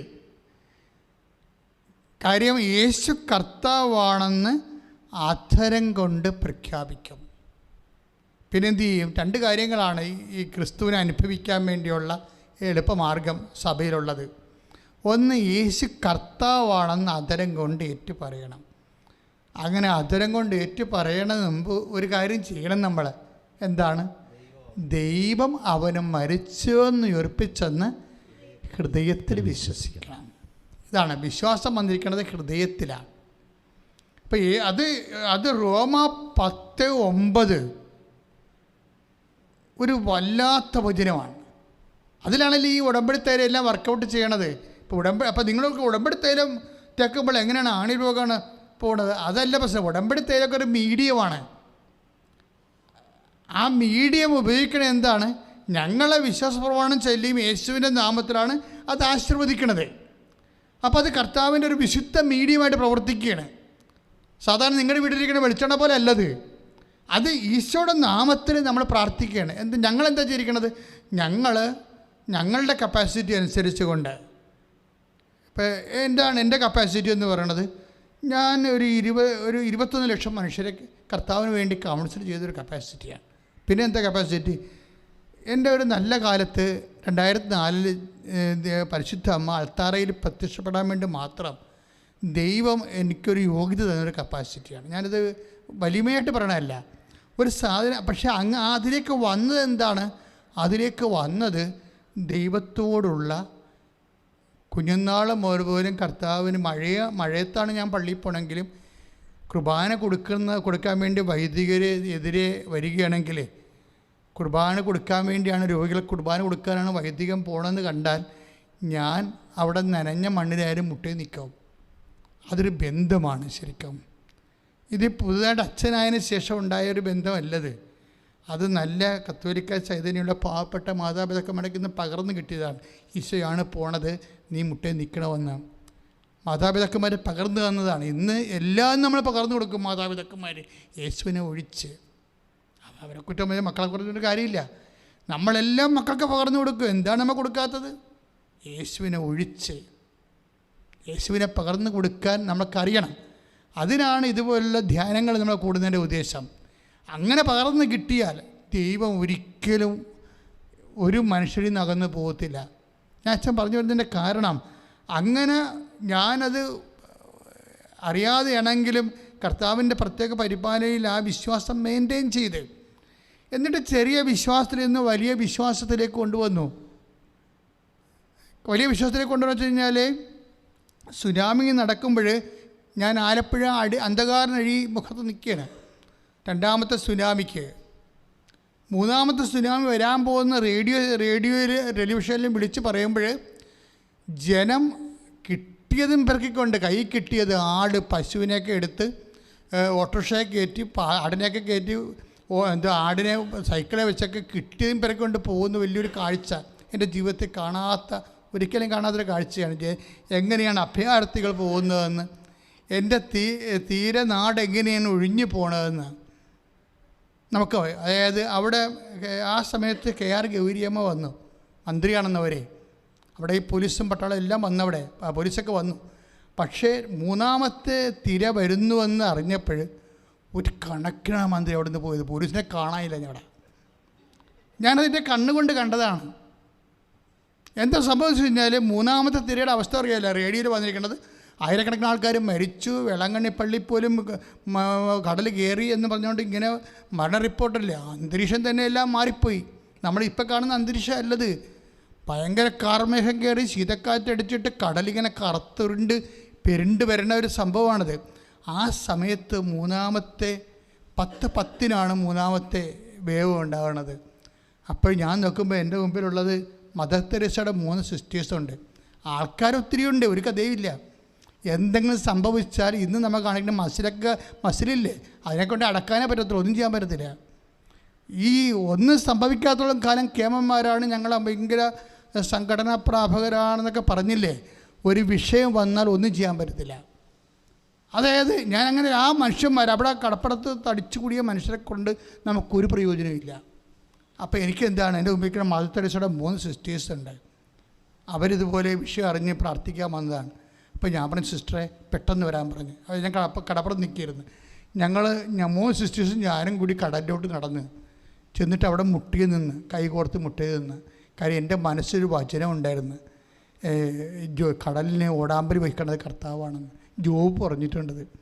ഞാൻ ആ വചനം അങ്ങനെ തന്നെ എടുത്തു. ഞാൻ പറഞ്ഞു, കർത്താവേ, സമുദ്രത്തിന് ഓടാമ്പൽ വെച്ചത് നീയാണ്. കർത്താവേ, ആ ഓടാമ്പൽ വീണ്ടും തിരിച്ച് വെക്കണേ, ഞങ്ങൾക്കിവിടെ ജീവിക്കണം. അതാണ് പ്രാർത്ഥന, അത്രേ ഉള്ളൂ. പക്ഷെ ആ വാക്കിൻ്റെ ഉള്ളിൽ എന്തുണ്ട്? വചനമുണ്ട്. വചനമെന്ന് പറഞ്ഞാൽ എന്താണ്? വചനമെന്ന് പറയുന്നത് നമുക്ക് കിട്ടിയിരിക്കുന്ന വാഗ്ദാനമാണ്. ആ വാക്കിൻ്റെ ഉള്ളിലാണ് ദാനമിരിക്കുന്നത്. ക്ഷോഭിക്കുന്ന കടലിനെ പ്രാർത്ഥിക്കാൻ ആ വാക്കിൻ്റെ ഉള്ളിൽ ശാന്തതയുടെ ദാനം ദൈവം വെച്ചിട്ടുണ്ട്. ഈ ശാന്തത വലിച്ചൂരി എടുക്കണതാണ് പ്രശ്നം, വിശ്വാസം. ഈ ശാന്തത വലിച്ചു എന്താണ് ഈ വിശ്വാസം എന്ന് പറഞ്ഞാൽ എന്താണ്? അല്ലെങ്കിൽ വചനം എന്താണ്? ഒരു ക്ലെയിമാണ് ശരിക്കും പറഞ്ഞാൽ. ഞാൻ അതിന് അതിർത്തികൾ നിശ്ചയിച്ചു കതകുകളും ഓടാമ്പലുകളും ഉണ്ടാക്കി. കതകുകളും ഓടാമ്പലുകളും ഉണ്ടാക്കി. ആർക്കാണ്? സമുദ്രത്തിന്.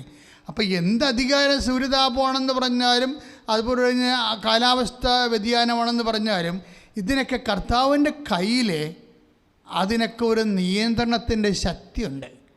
അപ്പോൾ ഞങ്ങൾ ആ സമയത്ത് അതാണ് ഓർത്തത്. ജീവിക്കാൻ വേണ്ടി വിശ്വാസം പ്രഖ്യാപിക്കാതെ ഒരടി മുന്നോട്ട് പോകാൻ പറ്റാത്തൊരു സമയമാണ്. അത് പ്രഖ്യാപിക്കാൻ കർത്താവ് ആ സമയത്ത് തോന്നിച്ചതാണ്. അതാണ് ഞാൻ ആസ്തി എന്ന് പറഞ്ഞതിൻ്റെ കാരണം. ഇങ്ങനെ ഓരോ കാര്യം നമ്മുടെ ജീവിതത്തിൽ ഓരോരോ വിഷയങ്ങൾ വരുന്നതിൻ്റെ ഉദ്ദേശം നമ്മുടെ വിശ്വാസം പ്രഖ്യാപിക്കാൻ വേണ്ടിയാണ്. അവിടെ എന്താണ് വിശ്വാസം എന്ന് പറയുന്നത്? എന്തെങ്കിലും വിശ്വാസം പ്രഖ്യാപിച്ചിട്ട് കാര്യമില്ല. ഇന്നിപ്പോൾ എന്തെല്ലാം വിഷയങ്ങളാണ് സഭയ്ക്ക് എതിരെയൊക്കെ ഓരോരുത്തർ. കാര്യം ഇന്ന് കേരളത്തിൻ്റെ സെൻറ്റിമെൻറ്റ്സ് ഭയങ്കരമായ രീതിയിൽ മോശമായിട്ട് വർക്കൗട്ട് ചെയ്യുന്ന ഒരു രാജ്യമാണിത്. ഇപ്പം ഒരു 10-15 കൊല്ലമേ ആയുള്ളൂ. അതായത് പണ്ട് ഇങ്ങനെ ഇന്ന് കാണുന്ന രീതിയിലുള്ളൊരു മാനസികാവസ്ഥ അല്ലായിരുന്നു. വളരെ ശാന്തവും സൗമ്യവുമായി വന്നു. അപ്പോൾ ഒരു മതത്തിൻ്റെ പ്രത്യേക ഒരു വിഭാഗം അല്ലെങ്കിൽ ഏതെങ്കിലും മതത്തിൻ്റെ പ്രത്യേക തീവ്ര വിഭാഗങ്ങൾ, അത് ഇന്ന മതം എന്ന് പറയണില്ല, ഏതെങ്കിലും മതത്തിൻ്റെ ഏതെങ്കിലും തീവ്ര വിഭാഗങ്ങൾ മനുഷ്യൻ്റെ സമാധാനം ശരിക്കും ഭീഷണിയാകുമ്പോഴാണ് വ്യത്യസ്തമായ കാലാവസ്ഥകൾ, സാമൂഹ്യ കാലാവസ്ഥകൾ ഉണ്ടാകണത്. പക്ഷേ അതിനെതിരെ ഫൈറ്റ് ചെയ്യുക, അങ്ങനെ അതിനെതിരെ പ്രതിരോധിക്കുക, അതിൻ്റെ രീതിയിൽ അങ്ങനെ സ്വാഭാവികമായിട്ട് അത് പ്രധാനപ്പെട്ട വിഷയമായിട്ട് കരുതുന്ന ആൾക്കാർ അതതിൻ്റെ വിഷയമായിട്ട് പോകും. പക്ഷേ എപ്പോഴും ചെയ്യേണ്ടത് എന്താണ്? സഭയെ സംബന്ധിച്ചിടത്തോളം ഈ വിഷയങ്ങളെല്ലാം കൈകാര്യം ചെയ്യേണ്ടത് വിശ്വാസത്തിലൂടെയാണ്. ലംബാർഡ്സ്, വിസിഗോഡ്സ്, മൂർസ് അങ്ങനെയുള്ളവരെല്ലാം നാഗരികതയെ ചവിട്ടിക്കൂട്ടുന്ന കാലത്ത് എന്താണ് ചെയ്തിരിക്കുന്നത്? നമ്മൾ യൂട്യൂബിലൂടെ ഒരു പ്രസംഗം കാച്ചുകയാണ് ചെയ്തത്. അല്ല, എന്താ ചെയ്തത്? ക്ലാരപ്പുണ്യാളത്തിൽ ചെന്നിട്ട് ദിവ്യകാരുണ്യം എടുത്തുകൊണ്ട് വന്നിട്ട് ഈ ലൊംബാർഡ്സിൻ്റെയും വിസിഗോഡ്സിൻ്റെയും നേരെ, കൊള്ളക്കാരുടെ നേരെ മഠമാക്രമിക്കാൻ വന്ന, നാട്ടിൽ കൊള്ളക്കാരും തീവപ്പും നടത്തിക്കൊണ്ടിരുന്ന കണ്ണിബാൾസ് പോലെ, അതിൻ്റെ അകത്ത് നരഭോജികൾ പോലെയുള്ള മനുഷ്യരുണ്ടായിരുന്നു. അവിടെ നേരെ കർത്താവിൻ്റെ ദിവ്യകുർബാന കാണിക്കുകയാണ് ചെയ്യണത്. ആ ദിവ്യകുർബാനയിൽ നിന്ന് ശക്തി പുറപ്പെടുവിച്ചിട്ട് അവർക്ക് വേറെ ചില കാര്യങ്ങൾ, അവർ പട്ടാളത്തിൻ്റെ വലിയ ബ്രിഗേഡ് നിൽക്കണ പോലെ തോന്നിയിട്ട് അവർ നഗരം വിട്ടു പോയ ഒരു ചരിത്രമുണ്ട്. ആ ചരിത്രം 100 കൊല്ലം കഴിഞ്ഞപ്പോഴാണ് ഇന്ന് വിശുദ്ധ തോമസ് അക്വീനാസിൻ്റെ തിരുനാളാണ്. തോമസ് അക്വീനാസിനോട് മാർപ്പാപ്പ ഗ്രിഗറി പറഞ്ഞു, നിങ്ങൾ ബ്ലെസ്സഡ് സാക്രമെന്റിനെ കുറിച്ചൊരു വചനം, ഒരു പാട്ടെഴുതാൻ പറഞ്ഞു, ഒരു ഹിം എഴുതാൻ പറഞ്ഞു. തോമസ് അക്വീനാസിൻ്റെ ഉള്ളിൽ അദ്ദേഹം ഒരു ദിവ്യകുർബാനയുടെ വലിയ ഭക്തരാണ്. ദിവ്യകുർബാനയുടെ പണ്ഡിതനല്ല, ഒരു കഥയില്ല അതിൻ്റെ അകത്ത്. ദിവ്യകുർബാനയുടെ ഭക്തൻ. കാര്യം പാണ്ഡിത്യമെല്ലാം കർത്താവിൻ്റെ വചനത്തിലുണ്ട്. നമ്മളതിനെ വിശ്ലേഷിച്ച് ഉള്ളി പൊളിച്ചില്ലാതെ അടക്കാതെ കർത്താവിൻ്റെ വചനത്തിൽ അവരെന്താണ്, അവൻ പറഞ്ഞ വാക്കുകൾ വിശ്വസിച്ചുകൊണ്ടാണ് രാജസേവകൻ പോണത്. അവൻ പറഞ്ഞ വാക്കെങ്ങാനും പഠിച്ചുകൊണ്ട് പോയെങ്കിൽ അവൻ്റെ കാര്യം പോക്കായിരുന്നു. രാജസേവകൻ്റെ വൃത്തി എന്താ ചെയ്തിരിക്കണത്? രാജസേവകൻ എന്താ ചെയ്തിരിക്കണത്? നീ പൊയ്ക്കൊള്ളുക, നിൻ്റെ മകൻ സുഖം പ്രാപിക്കും. 4:50 എന്താ പറയണത്? അവൻ പറഞ്ഞ വാക്കുകൾ വിശ്വസിച്ചുകൊണ്ട് അവൻ പോയി. ആ തൽക്ഷണം അവൻ സുഖം പ്രാപിച്ചു. ഞാൻ ഓർക്കണേ, അവൻ പറഞ്ഞത് എങ്ങാനും പഠിക്കാനാണ് അവൻ പോയിരുന്നെങ്കിൽ അവൻ്റെ കാര്യം മകൻ്റെ കാര്യം പോക്കായിരുന്നു. കാര്യം ഇത് പഠിക്കുന്നതിലൂടെയല്ല നമുക്ക് വിശ്വാസം ഉണ്ടാകുന്നത്. ആ വചനത്തിലാണ് വിശ്വസിക്കുന്നത് നമ്മൾ. വചനത്തിൻ്റെ ഇതൊന്നും വേണ്ടെന്നല്ല, പ്രബുദ്ധമായ ഒരു ആധ്യാത്മികതയ്ക്ക് ഇതിൻ്റെ ആവശ്യമുണ്ട്. പക്ഷേ അതിലല്ല, അതിൻ്റെ പശ്ചാത്തലം മാത്രമാണ്, അതിൻ്റെ കവറിങ്ങാണ്. ഒരു ബിസ്ക്കറ്റ് കിട്ടിക്കഴിഞ്ഞാൽ കവറിനാണ് നമ്മൾ തിന്നണത്, ബിസ്ക്കറ്റാണ് തിന്നണത്? അതാണ് വിഷയം. ഒരു ബിസ്ക്കറ്റ് നമ്മുടെ കിട്ടി, അല്ലെങ്കിൽ നമുക്കൊരു ഓറഞ്ച് കിട്ടി, ഒരു ആപ്പിൾ കിട്ടി, തൊലിയൊക്കെ ചെത്തി കളഞ്ഞിട്ട് ആപ്പിൾ കഴിക്കും ചെയ്യും. ചില ആൾക്കാർ അല്ലാതെയും കഴിക്കും. ഓറഞ്ച് തൊലി പൊളിച്ച് കളഞ്ഞിട്ടാണ് കഴിക്കണത്. അപ്പോൾ ഇത് പഠനങ്ങളെല്ലാം, അതിനെക്കുറിച്ചുള്ള അറിവുകളെല്ലാം അതിൻ്റെ കവറിങ്, കാമ്പല്ല, കാമ്പ് വേറെ കവറ് വേറെ. അതായത് കാമ്പെന്ന് പറയണത് കർത്താവ് തന്നെയാണ്. എന്താണ്? വചനമല്ല, അവൻ പറഞ്ഞ വചനം. ആര്? ക്രിസ്തു പറഞ്ഞ വചനം. ഒന്ന് പ്രാർത്ഥിച്ച മക്കളെ. കർത്താവേ, ജീവിതത്തിലെ അങ്ങ് പറഞ്ഞ വചനം രാജസേവകനെ പോലെ ശതാധിപനെ പോലെ വിശ്വസിക്കുവാൻ നടപ്പിൽ വരുത്തുവാൻ ഞങ്ങൾക്ക് അഭിഷേകം നൽകണമേ. യേശു കർത്താവാണെന്ന് അത്തരം കൊണ്ട് പ്രഖ്യാപിക്കുവാൻ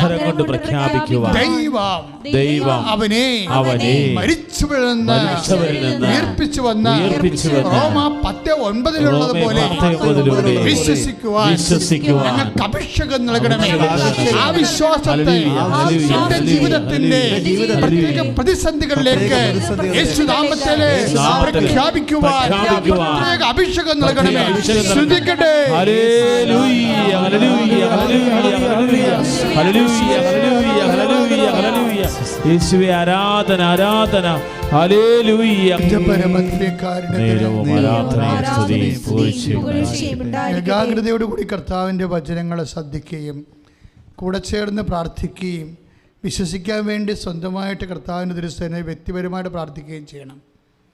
ദൈവവചനങ്ങൾ കേൾക്കുമ്പോൾ വ്യക്തിപരമായിട്ട് പ്രാർത്ഥിക്കണം. എന്താണ് പ്രാർത്ഥിക്കേണ്ടത്? ഒന്ന് പ്രാർത്ഥിച്ച്, കർത്താവേ, രാജസേവകനെ പോലെ ശതാധിപനെ പോലെ അങ്ങയുടെ വചനങ്ങളെ വിശ്വസിച്ച് നടപ്പിൽ വരുത്തുവാൻ എനിക്ക് ശക്തി തരണം. യേശു കർത്താവാണെന്ന് അത്തരം കൊണ്ട് ഏറ്റുപറയുവാൻ എനിക്ക് ശക്തി തരണം. ദൈവം അവനെ മരിച്ചോട് ഉയർപ്പിച്ചത് വിശ്വസിക്കുവാൻ ശക്തി തരണമേ.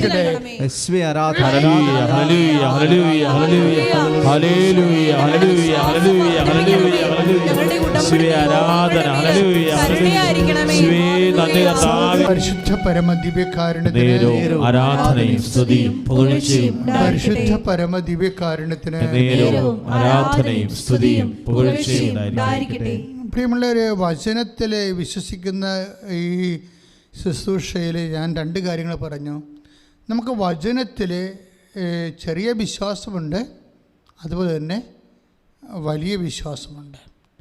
ഇസ്രയേൽ പോലും കണ്ടിട്ടില്ലെന്ന് നമ്മൾ ശതാധിപൻ്റെ പ്രതികരണത്തിൽ നിന്ന് ഈശോ പറഞ്ഞില്ലേ? അതായത് ഇത്രയും വിശ്വാസം ഇസ്രയേലിൽ പോലും കണ്ടിട്ടില്ല. അപ്പോൾ ഇസ്രയേലിലുള്ളതിനേക്കാൾ വലിയ വിശ്വാസമാണ്. അപ്പോൾ ഞാനപ്പോൾ ചിന്തിച്ചതെന്ന് വെച്ചാൽ ഏറ്റവും വലിയ വിശ്വാസം ഇസ്രയേലിലുള്ളത് ആർക്കാ? എബ്രാഹത്തിനാണ്. എബ്രാഹത്തിനെയും കൂടി കൂട്ടിയാണെങ്കിൽ പറയണം. എബ്രാഹത്തിനെയും കൂടി കൂട്ടിക്കൊണ്ടാണെങ്കിൽ പറയണത്. ശതാധിപൻ്റെ ഒരു റേറ്റിംഗ് ഭയങ്കരമായിപ്പോയി. ആദ്യമായിട്ട് എബ്രാഹത്തിൻ്റെ വിക്കറ്റ് വീണ ഇവിടെ വെച്ചാൽ എന്താണ്, ഇസ്രയേലിൽ പോലും കണ്ടിട്ടില്ല. നമ്മൾക്ക് ചുമ്മാ ഇങ്ങനെ വായിച്ചു വിടാം. പക്ഷേ ഇസ്രയേലിൽ ആരാ ഉള്ളത്? എബ്രാഹാം മുതൽ മോശ ഉൾപ്പെടെയുള്ള ആൾക്കാർ ഇസ്രയേലിലുള്ള ആൾക്കാരാണ്. അതാണ് കർത്താവ് ഉദ്ദേശിച്ചത്. ഇന്ന് ആ കാലങ്ങളിലുള്ള ഇസ്രയേൽക്കാരാണെന്നാണോ ഉദ്ദേശിച്ചതെന്നെങ്കിൽ നമുക്കറിയത്തില്ല. അത് ഈശോ തന്നെയാണ് വെളിപ്പെടുത്തി തരേണ്ടത്. പക്ഷേ ഒരു കാര്യം സത്യമാണ്, ഇസ്രയേൽ എന്ന് പറയുമ്പോൾ പൊളിറ്റിക്കൽ ഇസ്രയേലാണോ, ആ കാലങ്ങളിലുള്ള ടോപ്പോഗ്രഫിക്കൽ ഇസ്രയേലാണോ, അതോ എസ്തംബോറയായിട്ട് വരുന്ന, അതായത് ചരിത്രാതീത കാലം മുതലുണ്ടാകുന്ന ഇസ്രയേലാണോ നമുക്കറിയത്തില്ല. പക്ഷേ ഈശോ അങ്ങനെ പറഞ്ഞു. അങ്ങനെ പറഞ്ഞതിൻ്റെ ഉദ്ദേശം ഈ ഫെയ്ത്ത് വലിയ ഫെയ്ത്താണെന്ന് പറയാനാണ് ഉദ്ദേശിച്ചത്. ഈ വിശ്വാസം ഭയങ്കര. അപ്പോൾ അതിൻ്റെ അർത്ഥം എന്താ മക്കളെ? ശ്രദ്ധിക്കുക. വിശ്വാസത്തിൽ തന്നെ ഗ്രഡേഷൻസ് ഉണ്ട്. പക്ഷേ പലതരത്തിലുള്ള നിലവാരമുള്ള വിശ്വാസമുണ്ട്. ഇപ്പം എന്താണ്, ഇപ്പം 4:50 നമ്മൾ വായിച്ചത്, രാജസേവകൻ കർത്താവ് പറഞ്ഞ വചനം വിശ്വസിച്ചാണ് അവൻ പോയത്, അല്ലേ? കർത്താവ് പറഞ്ഞ വചനം വിശ്വസിച്ചാണ് അവൻ പോയത്. പക്ഷേ ചില സമയത്തൊരു വിഷയമുണ്ട്. ചില വചനങ്ങൾ വിശ്വസിച്ചാലും ഓപ്പൺ ചെയ്ത് കിട്ടത്തില്ല. നല്ല വിശ്വാസം ഉണ്ടാകും, പക്ഷേ വചനം ഓപ്പൺ ചെയ്ത് കിട്ടത്തില്ല. ഇതൊരു പ്രശ്നമാണ്. എൻ്റെ സഹോദരങ്ങളെ, ഈ വിഷയം വളരെ ഗൗരവതരമായ രീതിയിൽ സമീപിക്കേണ്ടതാണ്. ചില വചനങ്ങൾ നമുക്ക് നല്ല വിശ്വാസം ഉണ്ടാകും, പക്ഷെ ചില വചനങ്ങൾ ഓപ്പൺ ചെയ്ത് കിട്ടത്തില്ല, വർക്കൗട്ട് ചെയ്യത്തില്ല. അതിൻ്റെ ഏറ്റവും വലിയ തെളിവ് ഈ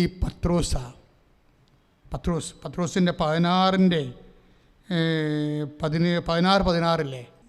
ഈശോ ചോദിച്ച ചോദ്യം ഇതാണ്: ഞാൻ ആരാണെന്നാണ് നിങ്ങൾ പറയുന്നത്? അപ്പോൾ ശിമയോൻ മറുപടി പറയും. 16 എന്താ പറയണത്? ശിമയോൻ്റെ വിശ്വാസം പ്രഖ്യാപിക്കാൻ. അപ്പോഴും അറിയാമല്ലോ, ശിമയോൻ്റെ വിശ്വാസം പ്രഖ്യാപിക്കാൻ എന്താ പറയണത്? ശിമയോൻ എന്ന് പറഞ്ഞ ആരാണ്? സൈമൺ ദ പീറ്റർ, അതായത് പത്രോസ്, അതായത് നീ ജീവനുള്ള ദൈവത്തിൻ്റെ പുത്രനായ മിശിഹായാകുന്നു. അപ്പോൾ ഈശോ പറയും, 16-17 വരുമ്പോൾ പറയും, ശിമയോനെ, മാംസരക്തങ്ങളല്ല, സ്വർഗസ്ഥനായ എൻ്റെ പിതാവാണ് നിനക്കിത് വെളിപ്പെടുത്തിയത്. അപ്പോൾ വിശ്വാസം ഉണ്ടല്ലോ ശിമയോന്, ഉറപ്പല്ലേ? ഇപ്പോൾ എന്താ നമ്മുടെ സബ്ജക്റ്റ്? ഇപ്പോൾ ഉടമ്പടി നിങ്ങൾ അനേക കാര്യങ്ങൾ വെച്ചിട്ടുണ്ട്. ചില കാര്യങ്ങൾ വിശ്വാസം കൊണ്ട് വർക്കൗട്ട് ചെയ്യത്തില്ലെന്ന് അച്ഛൻ പറയണത് മനസ്സിലായോ? അപ്പോൾ അവിടെ പിന്നെ എന്താ വേണ്ടത്? എന്താ വിശ്വാസം കൊണ്ട് വർക്കൗട്ട് ചെയ്യത്തില്ലെന്ന് അച്ഛൻ പറയാൻ കാരണം എന്താണ്? ഇപ്പോൾ നമ്മൾ രാജ്യസേവകൻ്റെ വിഷയം എന്താണ്? യേശുവിൻ്റെ വചനത്തിൽ വിശ്വസിച്ച് അവൻ പോയി. അതിനാണ് മകൻ ജീവിച്ചത്. അപ്പോൾ അവിടെ വിശ്വാസം മതിയായിരുന്നു. പക്ഷേ വിശ്വാസത്തിൻ്റെ ഏറ്റവും ഈ ശിമയോനേക്കാൾ, ഈ രാജ്യസേവകനേക്കാൾ വലിയ വിശ്വാസം നടത്തിയത് ആരാണ്? ശിമയോൻ എന്താ പറയുന്നത്? You're Christ the son of the living God, ജീവിക്കണ ദൈവത്തിൻ്റെ പുത്രനായ മിശിഹായാണ് നീ. അതിനേക്കാൾ വലിയൊരു വെളിപാടില്ല. അപ്പോൾ യേശു 16-17 വായിച്ചോളൂ. യോനായുടെ പുത്രനായ ശിമയോനെ, നീ ഭാഗ്യവാൻ. മാംസരക്തങ്ങളല്ല സ്വർഗസ്ഥനായ എൻ്റെ പിതാവാണ് നിനക്കിത് വെളിപ്പെടുത്തി തന്നത്. അപ്പോഴേ ഇവിടെ ഒരു വിഷയമുണ്ട്. എന്താണ്? വേറെ ഒരാൾ കൂടി ഈ വിശ്വാസത്തിൽ കക്ഷിയാകുന്നുണ്ട്. രാജസേവകൻ്റെ വിശ്വാസത്തിൽ ഈ ആളിപ്പോൾ ഈ ശിമയോൻ്റെ വിശ്വാസത്തിൽ വന്ന ആളില്ലായിരുന്നു. ആരാണ്? പിതാവായ ദൈവം. അപ്പം വിശ്വാസത്തിൻ്റെ സ്റ്റെപ്പ് മാറി അവിടെ. എന്താണ്? യോനായുടെ പുത്രനായ ശിമയോനെ, മാംസരക്തങ്ങളല്ല, എൻ്റെ സ്വർഗസ്ഥനായ പിതാവാണ് നിനക്കിത് വെളിപ്പെടുത്തി തന്നത്. ഈ ക്രിസ്തീയ ജീവിതത്തിലെ പിതാവിന് വല്ലാത്ത ഒരു റോളാണ്. അത് ഞാൻ പിന്നീട് പതുക്കെ പറയാതെ, നിങ്ങളത് മനസ്സിലാക്കിയില്ലെങ്കിൽ നിങ്ങൾ എന്നും കൊന്നും ABCD ക്രിസ്ത്യാനിയായിട്ടിരിക്കും, ബേസിക് ക്രിസ്ത്യൻസ്. ഇപ്പം ഞങ്ങളുടെ സെമിനാറിലൊക്കെ ബേസിക് കോഴ്സ് എന്ന സംഭവമുണ്ട്. ബേസിക് കോഴ്സ് വെച്ച് കഴിഞ്ഞാൽ ഒരു നോർമൽ മാർക്ക് കിട്ടി പോകുന്ന ആളാണ് ബേസിക് കോഴ്സ് എന്ന് പറയുന്നത്. അവർക്ക് ഉന്നതമായ പഠനത്തിലൊന്നും അവർ യോഗ്യരല്ല, അതുകൊണ്ട് ബേസിക് കോഴ്സ് എന്ന് പറയും. ഇനി കർത്താവ് ഉദ്ദേശിക്കണത് എന്താണ്? ഈ രാജസേവകൻ്റെ വിശ്വാസം വല്ല കുഴപ്പമുണ്ടായോ? ഒരു കുഴപ്പമില്ല. എന്താണ്? യോഹന്നാൻ 4:50 എന്താ പറയണത്? കർത്താവിൻ്റെ വചനത്തിൽ വിശ്വസിച്ച് അവൻ പോയി. കർത്താവിനും വിശ്വസിച്ചു, അവൻ്റെ വചനത്തിലും വിശ്വസിച്ചൊരു കുഴപ്പമില്ല. പക്ഷെ ഇവിടെ വന്നപ്പോൾ കാര്യങ്ങൾ മാറി. പത്രോസിൻ്റെ ഫെയ്ത്തിൽ വന്നപ്പോൾ എന്താ പറയണത്? പത്രോസിനോട് എന്താ പറയണത്? ശിമയോനെ, മാംസരക്തങ്ങളല്ല എന്ന് പറഞ്ഞ ശിമയോനെ, മാംസരക്തങ്ങളല്ല എൻ്റെ സ്വർഗസ്ഥനായ പിതാവാണ് നിനക്കിത് വെളിപ്പെടുത്തിയത്. അപ്പോഴിനി വിശ്വാസത്തിൻ്റെ ലെവല് മാറുകയാണ്. എന്താണ്? ഇവരങ്ങ് റോക്കായിട്ട് ഈശോ പ്രഖ്യാപിക്കുകയാണ്. ഈശോ തിരിച്ച് പ്രഖ്യാപിക്കുകയാണ്. എന്താണ്? യു ആർ റോക്ക്, നീ പാറയാണ്. അപ്പം ക്ലിയറായല്ലേ? ഈ പാറമേൽ, നിൻ്റെ വിശ്വാസത്തിൻ്റെ പാറമേൽ ഞാൻ എൻ്റെ തിരുസഭയെ പണിയും. ഒരു വാഗ്ദാനമാണ്. അപ്പം ശെമയോൻ്റെ വിശ്വാസം കണ്ടല്ലോ. ഈ വിശ്വാസം തന്നെയാണ് ഒരു ചെറിയ സ്ട്രോക്ക് വരുന്നതോടുകൂടി പിറ്റേ ദിവസം ശെമയോൻ്റെ വിശ്വാസം അടിസ്ഥിതിൽ വീണ കാണാം. അതെവിടെയാണ് വീണത്? പീഡാനുഭവ പ്രവചനങ്ങൾ നമുക്ക് നോക്കാമല്ലോ. അത് ശ്രുതിക്കട്ടെ. ഹല്ലേലൂയ.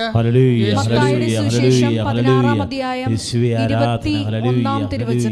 16:21 വായിച്ചോളൂ. അപ്പോൾ മുതൽ യേശു തനിക്ക് ജെറുസലേമിലേക്ക് പോകേണ്ടിയിരിക്കുന്നുവെന്നും ശ്രേഷ്ഠന്മാരിൽ നിന്നും പ്രധാന പുരോഹിതന്മാരിൽ നിന്നും നിയമജ്ഞരിൽ നിന്നും വളരെയേറെ സഹിക്കേണ്ടി വരും. താൻ വധിക്കപ്പെടുമെന്നും എന്നാൽ മൂന്നാം ദിവസം ഉയർപ്പിക്കപ്പെടുമെന്നും ശിഷ്യന്മാരെ അറിയിച്ചു തുടങ്ങി. അടുത്ത വചനം വായിച്ചേ. പത്രോസ് അവനെ മാറ്റി നിർത്തി തടസ്സം പറയാൻ തുടങ്ങി. ഇത് കേട്ടപ്പോഴേ പത്രോസ് അവനെ മാറ്റി നിർത്തി തടസ്സം പറയാൻ തുടങ്ങി. എന്താ പറഞ്ഞത്? ദൈവം കനിയട്ടെ കർത്താവേ ഇതൊരിക്കലും നിനക്ക് സംഭവിക്കാതിരിക്കട്ടെ. അതായത് പെട്ടെന്ന് ആ വിശ്വാസത്തിൻ്റെ ക്ലാസ് ചേഞ്ച് ചെയ്ത് ഇല്ലേ, അപ്പർ പ്രൈമറി ഇന്ന് ഹൈസ്കൂളിലേക്ക് മാറുമ്പോൾ പുതിയ സബ്ജക്റ്റുകൾ വരികയാണ്. നമ്മുടെ ജീവിതത്തിൽ എന്തെങ്കിലും വിഷയം വരുമ്പോഴേ നിങ്ങൾ ഉടനെ ഞാൻ ഇത്രയും വിശുദ്ധമായിട്ട് ജീവിച്ചല്ലോ, കർത്താവിനെ ഞാൻ കണ്ടല്ലോ, സ്വപ്നത്തിലാണെങ്കിലും കർത്താവിൻ്റെ ഞാൻ സാക്ഷ്യം പറഞ്ഞല്ലോ എന്നൊക്കെ പറഞ്ഞ് നമ്മൾ എല്ലാം കഴിഞ്ഞെന്നും പറഞ്ഞിരിക്കരുത്. ദൈവം നിൻ്റെ വിശ്വാസത്തെ അപ്ഗ്രേഡ് ചെയ്യാൻ ഉദ്ദേശിക്കുന്നുണ്ടെങ്കിൽ ദൈവം നിത്യത ഉദ്ദേശിക്കുന്നുണ്ടെന്ന് എൻ്റെ അർത്ഥം. നീ ഇപ്പം കാണുന്ന മക്കളുടെ ജോലിയും വീടും വിവാഹവും അതൊന്നും അല്ല. അതെല്ലാം ചത്തുകെട്ട് പോകും, ചിമിത്തേരി പോകും, ഒന്നുമില്ല. അവസാനം 75 കൊല്ലം കഴിയുമ്പോൾ ഒന്നുമില്ലേ, ഒരു സംഭവമില്ല. ഓർമ്മ പോകുമ്പോൾ തന്നെ എല്ലാം പോയില്ലേ. ആദ്യം പോണത് രുചിയാണ് ഇല്ലേ, നാക്കിൻ്റെ രുചി. അപ്പോൾ തന്നെ ഭക്ഷണമെല്ലാം ക്ലിയറായി. പിന്നെ എന്താ പോണത്? കൈയും കാലും ഇറക്കുമ്പോൾ തുണി കൊടുക്കാൻ പറ്റത്തില്ല, അപ്പോൾ തുണിയുടെ കാര്യം തീരുമാനമായി. ഇങ്ങനെ ഓരോ കാര്യം പോയിക്കൊണ്ടിരിക്കുകയാണ്. ഭക്ഷണം പോയി, തുണി പോയി, അവസാനം എന്ത് പറ്റി? ഓർമ്മയും പോയി. തീർന്നില്ലേ? ഞാൻ എപ്പോഴും ഒരു ഓർക്കുകയും ഈ അമേരിക്കൻ പ്രസിഡൻറ്റിൻ്റെ ആരാണ്, ഒരു അൾഷിമേഴ്സ് വന്നൊരു പ്രസിഡൻ്റായിരുന്നു റീഗൻ്റെ അടുത്ത് വൈഫ് വരുമ്പോഴേ ഹൂ ആർ യു എന്ന് ചോദിക്കും. തീർന്നില്ല പരിപാടി.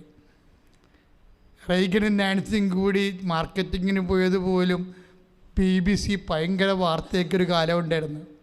അതിനുശേഷം അൾഷിമേഴ്സ് വന്ന് കഴിയുമ്പോൾ വൈഫ് അടുത്ത് വരുമ്പോൾ ഹൂ ആർ യു എന്ന് ചോദിച്ചുള്ള അവസ്ഥ എന്താ? തീർന്ന്. അന്ന് വരെയുള്ള സ്നേഹങ്ങളോ ഐക്യങ്ങളോ നമ്മുടെ എല്ലാ ബന്ധങ്ങൾക്കും അൾഷിമേഴ്സ് വരുന്ന സംഭവമാണ്. ഒരു കഥയെ വരും. നിങ്ങൾ ആർക്കെങ്കിലും അമിത പ്രാധാന്യം കൊടുത്താൽ ഒരു അൾഷിമേഴ്സ് റെഡി ആയിരുന്നു വെച്ചാൽ മതി. ആർക്കെങ്കിലും അമിത പ്രാധാന്യം കൊടുത്താൽ അൾഷിമേഴ്സ് ഉറപ്പാണ്. ഓർമ്മ കൊണ്ടെല്ലാം പോകും. ഓർമ്മ പോകുമ്പോൾ തീർന്നില്ലേ? പക്ഷേ ഇത് ഈശോയ്ക്കറിയാം. അതുകൊണ്ട് പറയാം, ആരെല്ലാം ഓർത്തില്ലെങ്കിലും ഞാൻ നിന്നെ ഓർക്കും. ചിലപ്പോൾ നിൻ്റെ ഭാര്യ നിന്നെ ഓർക്കത്തില്ല, ഭാര്യയ്ക്ക് അൾസൈമേഴ്സ് വന്നായിരിക്കും മരിക്കാൻ പോണത്. ചിലപ്പോൾ ഭർത്താവ് നിന്നെ ഓർക്കത്തില്ല. ഓർമ്മ നഷ്ടപ്പെട്ടിരിക്കണ എത്ര ദിവസങ്ങൾ. എൻ്റെ അപ്പൻ 24 ദിവസം ഓർമ്മയിലായി കിടന്നു. മരിക്കണ സമയത്ത് എത്രയോ ആൾക്കാർ കൂടെ ഉണ്ടെങ്കിലും ആരെയും ഓർക്കണില്ല, ആരെയും അറിയണമില്ല. വെറുതെ ഇങ്ങനെ ഡെഡ് ബോഡി പോലെ കിടന്ന് ശ്വാസം മാത്രം എടുക്കും, അത്രയേ ഉള്ളൂ. ഓർമ്മ പോകും. ഈ ഒരു സിറ്റുവേഷനിൽ മനുഷ്യനെ ഉണ്ടാകും. അതുകൊണ്ടാണ് പറഞ്ഞത്, ഇങ്ങനെ ഒരു സിറ്റുവേഷൻ ഉണ്ടാകും. ആരെല്ലാം ഓർത്തില്ലെങ്കിലും അമ്മ നിന്നെ മറന്നാലും ഞാൻ നിന്നെ മറക്കത്തില്ലേ. അതൊക്കെ ആ വചനം വായിക്കുമ്പോൾ നമുക്ക് കണ്ണ് നിറയും ആ സത്യം. കാര്യം സിറ്റുവേഷൻ ഇതാണ്. ഈ ലോകത്ത് നമ്മളിങ്ങനെ ദൈവത്തെ മറന്നുകൊണ്ട് എല്ലാവരെയും ഓർപ്പിച്ച് നമ്മൾ നടക്കും. ഒരു മിസ് കോൾ അടിച്ച് എല്ലാവരും ഓർപ്പിച്ചുകൊണ്ടിരിക്കുകയാണ്. അവസാനം നിനക്കൊരു മിസ് കോൾ തിരിച്ചടിക്കുമ്പോൾ തീർന്നു പരിപാടി. ആരും ഓർക്കത്തില്ല. എല്ലാം ഒരു അവനീ വാഴ്വ കിനാവ് കഷ്ടമെന്ന് പറഞ്ഞ പോലെ പോവും. ഒരു കിനാവിൻ്റെ ബാധ്യത ഇതുപോലെ ഓർമ്മ പോലും ഉണ്ടാകത്തില്ല. അതുകൊണ്ടാണ് ഈ 49:15 ഒന്ന് വായിച്ചേ. മുലകുടിക്കുന്ന കുഞ്ഞിനെ അമ്മയ്ക്ക് മറക്കാനാവുമോ? ഐസയ 49:15. മുലകുടിക്കുന്ന കുഞ്ഞിനെ അമ്മയ്ക്ക് മറക്കാനാവുമോ? പുത്രനോട് പെറ്റമ്മ കരുണ കാണിക്കാതിരിക്കുമോ? അവൾ മറന്നാലും ഞാൻ നിന്നെ മറക്കുകയില്ല. ഒരു ബില്യൺ വചനമാണത്, അല്ലേ? അതായത് അമ്മ നിന്നെ മറന്നാലും ഞാൻ നിന്നെ മറക്കില്ലെന്ന് പറഞ്ഞ ദൈവത്തെ ഒരു മനുഷ്യൻ മറക്കുന്നിടത്ത് വെച്ച് അവൻ മരിച്ചിരിക്കും. ശ്രദ്ധിക്കണേ. ഹല്ലേലൂയ, ഹല്ലേലൂയ, ഹല്ലേലൂയ, ഹല്ലേലൂയ. കരങ്ങൾ ഉയർത്തിക്കൊണ്ട് സ്തുതിക്കട്ടെ. ഹല്ലേലൂയ, ഹല്ലേലൂയ, ഹല്ലേലൂയ. ഓരോ ദൈവമക്കളെയും പരിശുദ്ധ പരമദിവ്യകാരുണ്യത്തിന്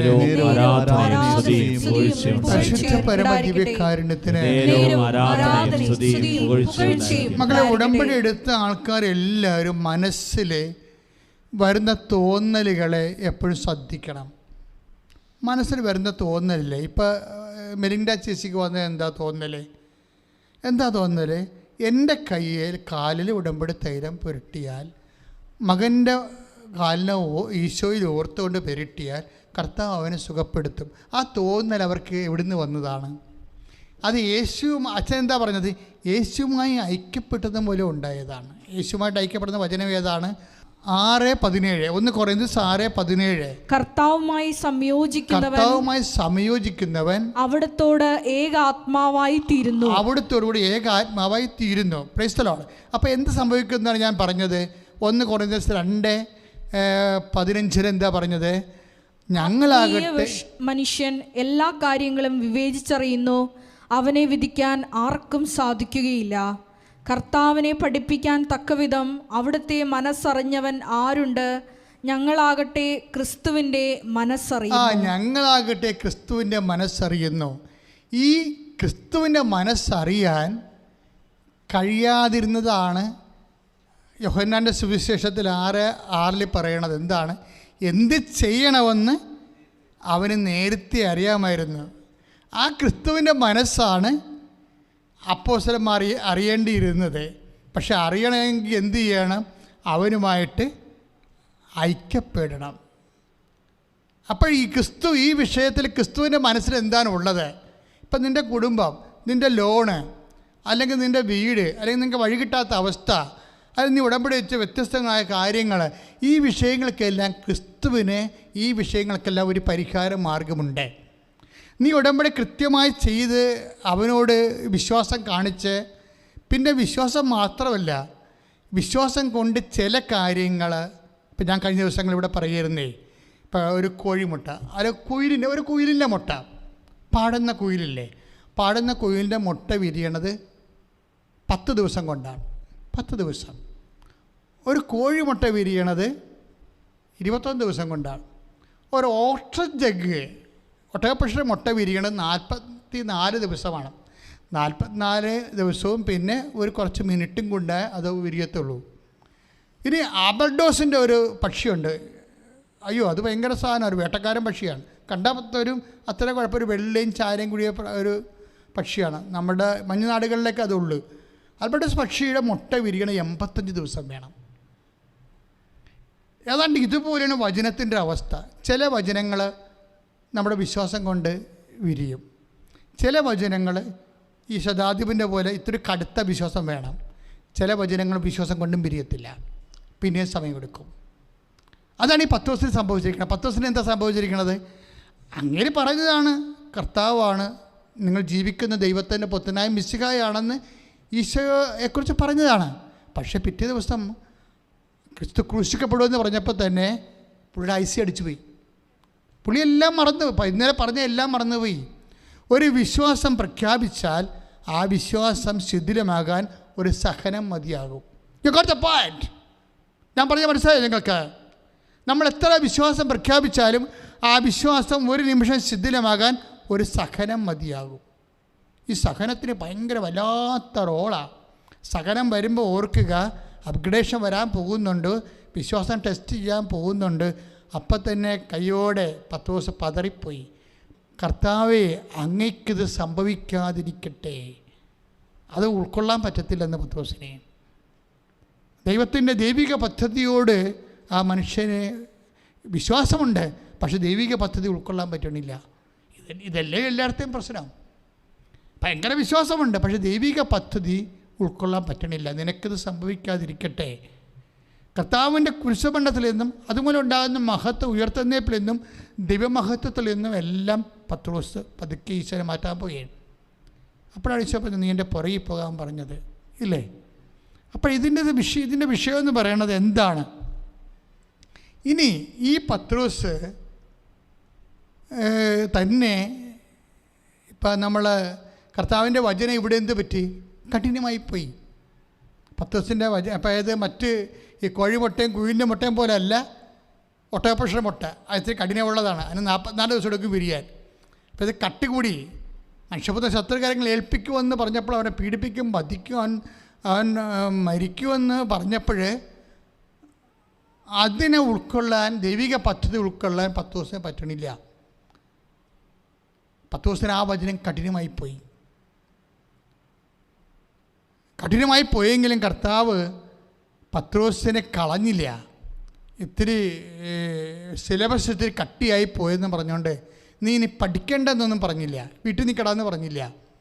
കുറേ ആൾക്കാരോട് പറഞ്ഞ് പോയിക്കൊള്ളാൻ പറഞ്ഞു, സ്കൂൾ വിട്ട് പോയിക്കൊള്ളാൻ പറഞ്ഞായിരുന്നു. സാധ്യതയില്ല എന്ന് മനസ്സിലാക്കിയ ആളിനോട് ഇപ്പം ഈശോ പറഞ്ഞ പിതാക്കന്മാർ മരുഭൂമി വെച്ച് മന്ന ഭക്ഷിച്ചു, അതുപോലല്ലേ ഈ അപ്പം ഭക്ഷിക്ക് നിത്യം ജീവിക്കും. ഇപ്പം 6:58 വരുന്നില്ലേ? 6:58 യോഹന്നാന്റെ സുവിശേഷം ഒന്ന് വായിച്ചോളൂ. ശ്രുതികട്ടെ ഹല്ലേലൂയ. ഇത് സ്വർഗ്ഗത്തിൽ നിറങ്ങി വന്ന അപ്പമാണ്.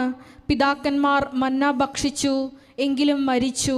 അതുപോലെയല്ല ഈ അപ്പം, ഇത് ഭക്ഷിക്കുന്നവൻ എന്നേക്കും ജീവിക്കും. അതായത് ഈ 6:58 എന്താ പറയണത്? കുറേ ശ്രോതാക്കൾ നിൽക്കുന്നുണ്ട്. അവരോട് എന്താ ഈശോ പറയണത്? പിതാക്കന്മാർ മരുഭൂമി വെച്ച് മന്ന ഭക്ഷിച്ചു. അവർക്കൊരു കംപ്ലൈൻറ്റും ഇല്ല, ഒരു പ്രശ്നവുമില്ല, അവർ റിയാക്ട് ചെയ്യണില്ല, അവർക്ക് അലർജിയില്ല. അവരെല്ലാം അന്ന് തലയൊക്കെ ആട്ടി ശരിയാണ് മന്ന ഭക്ഷിച്ചു എന്നൊക്കെ പറഞ്ഞ് അവരിപ്പുണ്ട്, ഒരു കുഴപ്പമില്ല അവർക്ക്. അടുത്ത വചനം എന്താ പറയുന്നത് കർത്താവ്? അതായത് പിതാക്കന്മാർ മരുഭൂമിച്ച് മന്ന ഭക്ഷിച്ചു, എങ്കിലും മരിച്ചു. അതുപോലെയല്ല ഈ അപ്പം, ഇത് ഭക്ഷിക്കുന്നവൻ എന്നേക്കും ജീവിക്കും. ഒരു പ്രശ്നവുമില്ല. കണ്ട, അത് കേട്ടിട്ടും ആ വല്യപ്പന്മാരും ചേട്ടന്മാരും ഒക്കെ തലയാട്ടി ആ കുഴ എന്നേക്കും ജീവിച്ചാൽ കൊള്ളാതൊക്കെ പറഞ്ഞ് അവരിക്കുകയാണ്. അവർക്കൊരു കംപ്ലൈൻറ്റും ഇല്ല, ഒരു അലർജിയും ഇല്ല. പക്ഷേ അടുത്ത സംഭവം പറയും. എന്താ പറയണത്? 6:60. ഇത് കേട്ട് അവന്റെ ശിഷ്യരിൽ പലരും പറഞ്ഞു. അതായത് ഈ അപ്പം ഭക്ഷിക്കുന്ന മരിക്കും, അതുപോലെ പിതാക്കന്മാർ മരുഭൂമിച്ച് മന്ന ഭക്ഷിച്ചു, അതുപോലല്ല ഈ അപ്പം ഭക്ഷിക്കുന്ന നിത്യം ജീവിക്കുക, ലോകത്തിൻ്റെ ജീവന് വേണ്ടി. അവിടെയാണ് പ്രശ്നം വന്നു പോയത്. ഞാൻ നൽകുന്ന അപ്പം എൻ്റെ ശരീരം തന്നെയാണ്. അവിടെയാണ് പ്രശ്നം. അവിടെ വന്നപ്പോൾ കടൽ ഇളകണ പോലെ ഇവർ അലർജി. അതായത് അവർ കുറേ വചനങ്ങൾ വിശ്വസിക്കുന്നു, കുറേ വചനങ്ങൾ വിശ്വസിക്കണില്ല. ഇതന്നെ ക്രിസ്ത്യാനിക്കൂടെ സംഭവിച്ചിരിക്കുന്നത്. ക്രിസ്ത്യാനിയല്ല, കർത്താവിൻ്റെ കുറേ വചനങ്ങൾ വിശ്വസിക്കും, പക്ഷേ യഥാർത്ഥ വചനങ്ങളിലേക്ക് കർത്താവ് പതുക്കെ വരുമ്പോൾ അവർ റിയാക്ട് ചെയ്യും. എന്താ റിയാക്ട് ചെയ്ത്? 6:60 വായിച്ചേ. ഈ വചനം കഠിനമാണ്. അത്രയും നേരം ഒരു കുഴപ്പമില്ല. ഇപ്പം ഈ ലോകത്തിൻ്റെ ജീവന് വേണ്ടി ഞാൻ നൽകുന്ന അപ്പം എൻ്റെ ശരീരം തന്നെയാണെന്ന് പറഞ്ഞപ്പോൾ വിഷയം മാറി. എന്താ പറഞ്ഞത്? 6:60 എന്താ പറഞ്ഞത്? ഈ വചനം കഠിനമാണ്. ഇത് ശ്രവിക്കാൻ ആർക്ക് കഴിയും? നേരത്തെ പറഞ്ഞ വചനങ്ങളെല്ലാം ലഘുവാണ്, കുഴപ്പമില്ല. ഈ വചനം കഠിനമാണ്. ഇത് തന്നെയല്ലേ 10 ദിവസം സംഭവിച്ചത്? You Christ the son of the living God എന്നൊക്കെ പറഞ്ഞ ആള് അവൻ ക്രൂശിക്കപ്പെടുമെന്ന് പറഞ്ഞപ്പോൾ 10 ദിവസം പറഞ്ഞ് കഠിനമാണെന്ന് പറഞ്ഞു. 10 ദിവസം പറഞ്ഞില്ല കഠിനമാണെന്ന്. കർത്താവ് നമ്മളെ പറയണ 16-ാം അധ്യായത്തിൻ്റെ ആദ്യ ഭാഗങ്ങൾ 16-17 മത്തായി ശ്ലീഹായുടെ സുവിശേഷത്തിൽ എന്താ പറയണത്? നീ ജീവനുള്ള ദൈവത്തിന്റെ പുത്രനായ മിശിഹായാണെന്ന് പത്രോസ് പറയുകയാണ്. ഒരു കുഴപ്പമില്ല. ആ പത്രോസ് തന്നെയാണ് 16 നിന്ന് തിരിച്ചു വരുമ്പോഴേ 16:22 എന്താ പറയണത്? ദൈവം കനിയട്ടെ, ദൈവം കനിയട്ടെ. കർത്താവേ ഇത് ഒരിക്കലും നിനക്ക് സംഭവിക്കാതിരിക്കട്ടെ. ഇത് കഠിനമാണ്, കണ്ട, ഇത് കഠിനമാണ്. അത് തന്നെയല്ലേ മറ്റു ശിഷ്യന്മാരും പറയണത്, ഇത് കഠിനമാണ്, ഇത് നിനക്ക് സംഭവിക്കാതിരിക്കട്ടെ, ഇത് ഉൾക്കൊള്ളാൻ പറ്റണില്ല എന്ന് പറയും. അപ്പോൾ വചനത്തിന് പത്രോസ് ആയാലും നാട്ടുകാരായ പബ്ലിക്കായാലും ഒരു വിഷയം ഉണ്ടാവും, കഠിനമുണ്ടാവും. ഇപ്പം ലഘുവായ കുറേ കാലങ്ങളുണ്ട് വചനത്തിൻ്റെ. പിന്നെ ചില വചനങ്ങൾ ഉൾക്കൊള്ളാൻ കഠിനമായ കാലമുണ്ടാവും. എന്ന് വെച്ചാൽ എന്താ അർത്ഥം? വചനമെന്ന് പറഞ്ഞാൽ എന്താണ്? വചനം നമ്മൾ റോമ 2:18 എടുത്തേ. റോമ 2:18. സ്തുതിക്കട്ടെ, സ്തുതിക്കട്ടെ, ഹല്ലേലൂയ, നീ നിയമം പഠിച്ചിട്ടുള്ളതിനാൽ, നീ വചനം പഠിച്ചിട്ടുള്ളതിനാൽ ദൈവഹിതം അറിയുകയും ശ്രേഷ്ഠമായതിനെ അംഗീകരിക്കുകയും ചെയ്യുന്നു. അതാണ് പ്രശ്നം. അതായത് ശ്രേഷ്ഠതയിലേക്കുള്ളൊരു യാത്രയുണ്ട്. വചനം എന്താന്ന് പറഞ്ഞാൽ ഈ റോമ 2:18 എന്താ പറയണത്? വചനം അല്ലെങ്കിൽ നിയമം. വചനം എന്ന് പറഞ്ഞാൽ എന്താണ്? അത് ദൈവഹിതമാണ്. അപ്പം നമ്മളെ സംബന്ധിച്ചിടത്തോളം വചനം ഒരു ദൈവഹിതമായൊരു വിഷയം വരികയാണ്. ഇപ്പം നിനക്ക് മക്കളില്ല, 11-ാം കൊല്ലമാണ് മക്കളുണ്ടാകണത്. ചിലപ്പോൾ ഈ ജന്മത്തിൽ മക്കളുണ്ടാകത്തില്ലെന്ന് വിചാരിച്ചോ, അതൊരു ദൈവ വചനമാണ്. ശരിക്കും പറഞ്ഞത് നിന്നെ സംബന്ധിച്ചിടത്തോളം ദൈവഹിതമാണ്. ഇപ്പം ഞങ്ങളെ സംബന്ധിച്ചിടത്തോളം ഞങ്ങൾ ജീവിതകാലം മുഴുവനും ഏകസ്ഥരും ബ്രഹ്മചര്യമുള്ളവരോട് ജീവിക്കുകയാണ്. ഞങ്ങളെ സംബന്ധിച്ചുള്ള ദൈവഹിതമാണത്. അപ്പം ദൈവഹിതം വ്യത്യസ്തമായ രീതിയിൽ നമ്മുടെ ജീവിതത്തിലേക്ക് വരും. കൊച്ചു ത്രേസ്യ ഏതാണ്ട് 9 വയസ്സ് മുതൽ അവൾക്കുള്ള ദൈവവചനം എന്താണ്? 24 വയസ്സ് വരെ അവൾ രോഗിയാണ്. അതവളെ സംബന്ധിച്ചുള്ള ഹിതമാണ്, കഠിനമായ. അതിൽ നിന്നാണ് അവൾ വിശുദ്ധയായി മാറുന്നത്. അപ്പം നമ്മളെ നിത്യരക്ഷ എപ്പോഴും ലഘുവചനങ്ങളിൽ നിന്ന് കിട്ടത്തില്ല. ഈ ഗോട്ട് ദ പോയിന്റ്. ശ്രദ്ധിക്കണം, നമ്മുടെ നിത്യരക്ഷ കഞ്ഞി കാപ്പി IELTS അങ്ങനെയുള്ള പരിപാടികളെല്ലാം ഈ ലഘുവചനങ്ങളിൽ നിന്ന് കിട്ടും. പക്ഷെ പേയ്മെൻ്റുള്ള വചനങ്ങളിൽ നിന്നും ഈ ഭൗതികമായ ആനുകൂല്യങ്ങളല്ലാതെ ഗുരുതരമായ വചനങ്ങളിൽ നിന്ന് മാത്രമേ, കഠിന വചനങ്ങൾ എപ്പോഴും ഉദ്ദേശിക്കുന്നത് നിത്യരക്ഷയായിരിക്കും. ഇത് നിങ്ങളൊരു വെളിപാട് പോലെ സ്വീകരിച്ചോ. കഠിന വചനങ്ങൾ, അപ്പോൾ കഠിന വചനങ്ങളിൽ നിന്ന് എന്താ പറയണത്? കഠിന വചനങ്ങൾ ഇപ്പോൾ 10 ദിവസം നിൽക്കുന്ന സമയത്തല്ല പറയണത്. എന്താ പറയണത്? കർത്താവിൻ്റെ ഹിയറിംഗ് പബ്ലിക് എന്താ പറയണത്? ലോകത്തിൻ്റെ ജീവന് വേണ്ടി ഞാൻ നൽകുന്ന അപ്പം എൻ്റെ ശരീരം തന്നെയാണെന്ന് പറയുമ്പോഴെന്താ പറയണത്? ഈ വചനം കഠിനമാണ്, ആർക്കിത് ശ്രവിക്കുവാൻ കഴിയും? ശ്രവണമല്ലേ പ്രശ്നം. ഇത് പത്രോസ് എന്താ പറഞ്ഞത്? കർത്താവെ, നീ പറഞ്ഞ വചനം കഠിനമാണ്. നീ ശത്രുക്കളെ ഏൽപ്പിക്കുക, അവരെ നിന്നെ പീഡിപ്പിക്കുക, വധിക്കുക. ഉയർപ്പിൻ്റെ കാര്യം പത്രോസ് വിട്ട്. അങ്ങനെ ഒരു സംഭവം നടക്കത്തിലും പത്രോസിന് അറിയാം. അതുകൊണ്ട് ആ മനുഷ്യൻ്റെ വിവരം അന്ന് അത്രയേ ഉണ്ടായിരുന്നുള്ളൂ. അപ്പം കഠിനമായി മാറി. ഉയർപ്പിൽ വിശ്വസിക്കാത്തോളം കാലം നമ്മുടെ ജീവിതത്തിൻ്റെ അനുഭവങ്ങളെല്ലാം കഠിനമായിരിക്കും. You got the point. ഉയർപ്പിൽ വിശ്വസിക്കത്തോളം കാലം, ഉയർപ്പെന്ന വലിയ സത്യത്തെ വിശ്വസിക്കാൻ ദൈവം നമുക്ക് വരം തരാത്തോളം കാലം, എൻ്റെ ദൈവപൈതലെ, നിൻ്റെ ഓരോ ജീവിത പ്രശ്നങ്ങളും നിനക്ക് കഠിനമായിരിക്കും. കഠിനമായ ദൈവത്തിൻ്റെ വചനമായി മാറും. കഠിനം മധുരമാക്കാൻ പറ്റും.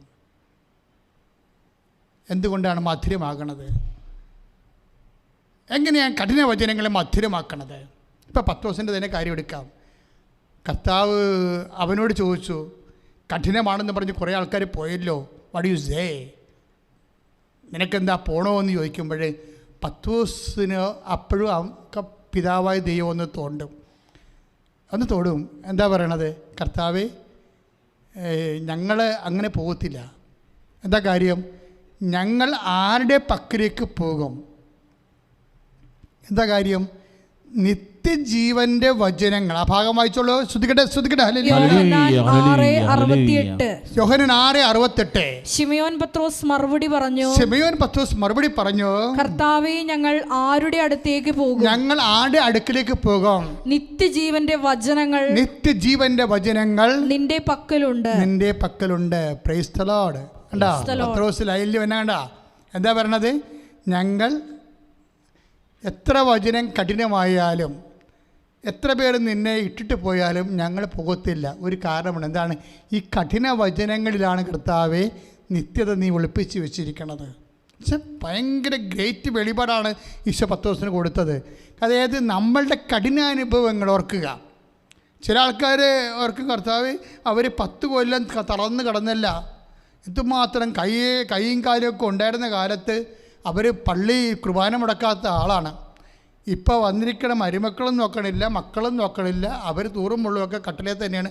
10 കൊല്ലം ഇത്രയും ദൈവവേദന പിടിച്ച് നടന്ന ആൾക്കാരുടെ അവസ്ഥ ഇങ്ങനെയാണെങ്കിൽ പിന്നെ ഞങ്ങളൊക്കെ എന്തെങ്കിലും നടക്കണമെന്ന് പറഞ്ഞിട്ട് കുറേ ആൾക്കാർ പശ്ചാത്തല വർത്തമാനം പറഞ്ഞ് നടക്കും. പക്ഷേ അവർ കഠിന വചനങ്ങളിലൂടെ പോവുകയാണ്. എന്താണ്? അവരുടെ ആ കിടപ്പിലാണ് നിത്യത ഇരിക്കണത്. നിത്യത. അതാ 10 ദിവസം അത് പെട്ടെന്ന് കിട്ടി. ദൈവത്തിനെ ശ്രദ്ധിക്കുക. നിനക്ക് ജോലി കിട്ടിയത് കൊണ്ടോ വീട് കിട്ടിയതുകൊണ്ടോ നീ 10 പിള്ളേരെ പ്രസവിച്ചത് കൊണ്ടോ അല്ല ഇരിക്കണത്. നിൻ്റെ നിത്യത ഇരിക്കണത് നീ വചനത്തിന് കഠിനമായ സാഹചര്യങ്ങളെ, കഠിനമായ അനുഭവങ്ങളെ, കഠിനമായ ദൈവഹിതങ്ങളെ, കഠിനമായ ദൈവവചനങ്ങളെ, ജീവിതത്തിൽ വരുന്ന ദൈവവചനങ്ങളോട് നീ എന്ത് നിലപാടെടുത്തു എന്നുള്ളതാണ്. 10 ദിവസം പറയണത് കൊന്നാലും ഞങ്ങൾ ഒരിടത്തും പോകത്തില്ല. എന്താ കാര്യം? നിത്യജീവൻ്റെ വചനങ്ങളാണ്. അത് കഠിനമാണ്, പക്ഷെ അത് ഈ ലോകത്തുള്ള ജീവിതത്തിന് വേണ്ടിയുള്ളതല്ല. വചനം കഠിനമാണ്, പക്ഷേ ഈ ലോകത്തുള്ള ജീവിതത്തിന് വേണ്ടിയുള്ളതല്ല. ഈ സമയം എന്താ സംഭവിക്കണത്? പത്രോസ് എപ്പോഴും എന്ത് പറഞ്ഞാലും അവിടെ ഒരു പിതാവിൻ്റെ സാന്നിധ്യം ഉണ്ടാകും. എന്താ കാര്യം? പത്രോസിനോട് പണ്ട് ഈശോ പറഞ്ഞിട്ടുണ്ട്, നീ ക്രിസ്തുവാണ്, ദൈവത്തിൻ്റെ പുത്രനായ മിശിഹായാണെന്ന് പറയുമ്പോഴേ എന്താണ് പറഞ്ഞത്? 16:16 താഴെ സുവിശേഷത്തിൽ എന്താ പറഞ്ഞത്? ഇത് നിനക്ക് വെളിപ്പെടുത്തിയത് എൻ്റെ പിതാവാണ്. അപ്പം പിതാവാണ് വെളിപ്പെടുത്തുന്നതിൻ്റെ ആളെന്ന് മനസ്സിലായില്ലേ? ഈ നമ്മൾക്ക് മനസ്സിലാകാത്ത സങ്കീർണമായ ജീവിത പ്രശ്നങ്ങളുടെ സത്യസന്ധത നമുക്ക് വെളിപ്പെടുത്തി തരണത് പിതാവാണ്. ചില കഠിന വചനങ്ങളെ നമുക്ക് വെളിപ്പെടുത്തി തരണത്, അർത്ഥം പറഞ്ഞു തരണത് പിതാവാണ് യേശുവിലൂടെ സംസാരിക്കുന്നത് എന്ന് യേശു തന്നെ പറഞ്ഞിട്ടുണ്ട്. പക്ഷേ ഞാനിവിടെ ഓർക്കാൻ ആഗ്രഹിക്കുന്നത് എന്താണെന്നറിയാവോ? ഈശോ എന്തുകൊണ്ട് പത്രോസ് പറഞ്ഞ് കഠിനമാണെന്ന് പറഞ്ഞല്ലോ. ആദ്യം പറഞ്ഞില്ലേ ഇത് നിനക്ക് സംഭവിക്കാതിരിക്കട്ടെ എന്ന് പറഞ്ഞാൽ ഈ വചനം കഠിനമാണെന്ന് തന്നെയാണ് എൻ്റെ അർത്ഥം. നീ ഇപ്പം പറഞ്ഞ വചനം നിനക്ക് കഠിനമാണെന്ന്. അപ്പോഴെന്ത് പറ്റി? മറ്റുള്ളവരും പറഞ്ഞ് ഈ ലോകത്തിൻ്റെ ജീവന് വേണ്ടി ഞാൻ നൽകുന്ന അപ്പം എൻ്റെ ശരീരം തന്നെയാണെന്ന് പറഞ്ഞപ്പോഴും അവർ പറഞ്ഞ് ഇത് കഠിനമാണ്, ഞങ്ങൾ പോകണമെന്ന് പറഞ്ഞ്. പത്രോസും പറഞ്ഞ് ഇത് കഠിനമാണ് എന്ന് പറഞ്ഞപ്പോൾ സാത്താനെ നിൻ്റെ പുറകിൽ പോയി നിൽക്കാൻ പറഞ്ഞു. പുറകിൽ പോയി നിൽക്കണത് എന്തിനാണ്? നീ ചെകുത്താനാണ്, ഇനി എന്നെ അനുഗമിക്കാൻ പറഞ്ഞു. രണ്ടാമത് കർത്താവ് മുമ്പേ ഞാൻ എൻ്റെ ആടുകൾക്ക് മുമ്പേ പോകുമെന്നല്ലേ പറഞ്ഞത്. അപ്പോൾ 10 ദിവസം പുറകിലല്ലേ നിൽക്കേണ്ടത്? 10 ദിവസം മുമ്പിൽ കയറി നിന്നല്ലേ കുഴപ്പമായി പോയത്. അതുകൊണ്ട് 10 ദിവസം എന്നെ പുറകിൽ നിൽക്കുക, എന്നെ അനുഗമിക്കുക, എൻ്റെ വചനം കേട്ട് മനസ്സിലാക്കാൻ പറഞ്ഞു. അവനോട് പോകാൻ പറഞ്ഞില്ല, കാര്യം അവൻ പോകത്തില്ലെന്ന് പറഞ്ഞായിരുന്നു. ഞാൻ ആരുടെ പക്കലേക്ക് പോകുമെന്ന് ചോദിച്ചായിരുന്നു. അപ്പോൾ അപ്പനോട് ഈശോ പറഞ്ഞു, അപ്പാ അവൻ പോകത്തില്ല കേട്ടോ, പക്ഷെ പാവത്തിന് വചനം കഠിനമാണെന്ന് പറഞ്ഞു. വേറെ കുറേ ആൾക്കാർ പോയപ്പാ, അവർക്ക് കഠിനമാണെന്ന് പറഞ്ഞ് പോയി, പക്ഷേ ഇവൻ പോകത്തില്ല, അവൻ പോകത്തില്ലെന്ന് പറഞ്ഞിട്ടുണ്ട്. അതുകൊണ്ട് ഞാൻ എന്നോട് പുറകെ നിൽക്കാൻ പറഞ്ഞിട്ടുണ്ട്. ഇനി എന്താ ചെയ്യേണ്ട അപ്പാന്ന് ചോദിക്കുമ്പോൾ അപ്പം പറയും അവനെ താബോറിലോട്ട് വിളിച്ചുകൊണ്ട് വരാൻ പറയും. പിറ്റേ ദിവസമാണ് താബോറിൽ പോണത്. താബോറിൽ പോകുമ്പോൾ ഉയർപ്പ് എന്താണെന്ന് കാണിച്ചു കൊടുക്കും. ഇന്നലെ പറഞ്ഞില്ലേ 3-ാം ദിവസം ഉയർത്ത് നിൽക്കുമെന്ന് പറഞ്ഞില്ലേ? ആ ഉയർപ്പിൽ ഇവരങ്ങോട്ട് തിളങ്ങും. ഇവൻ്റെ വിശ്വദൈവീക രൂപം അങ്ങോട്ട് കാണുമ്പോൾ 10 ദിവസത്തിൻ്റെ ഓർമ്മ പോകും. 10 ദിവസത്തിൻ്റെ അഭിഷേകം ഉണ്ടായിട്ട് പറഞ്ഞു നമ്മളിവിടെ ആയിരിക്കണം നല്ലതാണെന്ന് പറയും. അപ്പോൾ പറയും നല്ലതും ചീത്തയൊക്കെ പിന്നെ പറയാം, ഒരു കാര്യം ഒരിക്കൽ പറയാനുണ്ടെന്ന് അപ്പം പറയും. ഇവൻ എൻ്റെ മകനാണ്, ഇവനെ നീ കേൾക്കണം. കേൾക്കാത്ത കുറേ ആൾക്കാർ കഠിനമാണെന്ന് പറഞ്ഞു പോയി. നീ കഠിനമായിട്ടും പോകാതെ നിൽക്കുന്നവനാണ്. അതുകൊണ്ട് ഇവനെ കേൾക്കാനുള്ള അഭിഷേകം ഞാൻ നിനക്ക് നൽകുന്നു. ദൈവപൈതലേ, നിൻ്റെ ദൈവം നിനക്ക്, ദൈവപിതാവ് നിനക്ക് നൽകുന്ന കഠിന ജീവിതാനുഭവങ്ങൾ കഠിന പദങ്ങളായിട്ട് നിനക്ക് മനസ്സിലായില്ലെങ്കിൽ അപ്പാ എന്ന് വിളിക്കണം. അപ്പാ ഇത് മനസ്സിലാക്കാനുള്ള കൃപയാൽ എന്നെ അഭിഷേകം ചെയ്യണമേ, എൻ്റെ കുടുംബത്തെ അഭിഷേകം ചെയ്യണമേ, അപ്പാ എന്നെ അനുഗ്രഹിക്കണമേ. ശ്രുതികടേ കഠിന വചനങ്ങള് മനസ്സിലാക്കാനുള്ള, അതനുസരിച്ച് പ്രവർത്തിക്കാനുള്ള വലിയ അഭിഷേകം ശ്രവണാഭിഷേകം കൂടി. കഠിന പദങ്ങൾക്ക് പ്രത്യേകമായ ശ്രവണാഭിഷേകം പിതാവായ ദൈവമാണ് നൽകണത്. 2 പ്രാവശ്യം പിതാവിൻ്റെ ഒരു സാന്നിധ്യം നമ്മുടെ വിശ്വാസ ജീവിതത്തിൽ വരുന്നുണ്ട്. അല്ലേ? 16:17 മത്തായി ശ്ലീഹായുടെ സുവിശേഷത്തിൽ എന്ന് പറഞ്ഞത് Shimayon Bar Jona, it is not flesh and blood my father who reveals you. എന്താണ്? എൻ്റെ പിതാവാണ് നിനക്കിത് വെളിപ്പെടുത്തിയതെന്ന്. അതുതന്നെയാണല്ലോ വീണ്ടും വചനം കഠിനമായപ്പോൾ വീണ്ടും 17:5 പറയുന്നുണ്ട്. എന്താ പറയണത്? ഇത് നിനക്ക് സംഭവിക്കാതിരിക്കട്ടെ എന്ന് പത്രോസ് പറഞ്ഞിട്ട് വചനം കഠിനമാണെന്ന് പറയുമ്പോൾ പത്രോസിനോട് പറയും, ഇത് കഠിനമല്ല, നിനക്ക് ദൈവസ്നേഹം കിട്ടുമ്പോൾ ഇത് മനസ്സിലായിക്കൊള്ളൂ. വിശ്വാസം കൊണ്ട് മാത്രം എല്ലാ വചനവും മനസ്സിലാക്കാൻ പറ്റത്തില്ല. വിശ്വാസം കൊണ്ട് മാത്രം എല്ലാ അനുഭവങ്ങളെയും കഠിനാനുഭവങ്ങളെയും മധുരമാക്കാൻ പറ്റത്തില്ല. അതിന് ദൈവസ്നേഹം തന്നെ വേണമെന്ന് പറയും. അപ്പോഴത് പിതാവാണ് നമുക്ക് ദൈവസ്നേഹം തരണത്. എന്താ കാര്യം എന്നറിയാവോ? അതായത് വിശുദ്ധ മത്തായി യോഹന്നാൻ്റെ സുവിശേഷമില്ലേ 14:21 വായിച്ച്, എൻ്റെ കൽപ്പനകൾ സ്വീകരിക്കുകയും പാലിക്കുകയും ചെയ്യുന്നവനാണ് എന്നെ സ്നേഹിക്കുന്നത്. വായിച്ചോളൂ. എന്നെ സ്നേഹിക്കുന്നവനെ എൻ്റെ പിതാവും സ്നേഹിക്കും, ഞാനും അവനെ സ്നേഹിക്കും, എന്നെ അവനെ വെളിപ്പെടുത്തുകയും ചെയ്യും. Praise the Lord. അതാണ്, എന്നെ സ്നേഹിക്കുന്നവനെ എൻ്റെ പിതാവ് സ്നേഹിക്കും. അപ്പോഴാണ് വെളിപാട് വരണത്. മനസ്സിലായില്ലേ? ചില വചനങ്ങൾക്ക് വിശ്വാസം പോരാ, സ്നേഹം വേണം.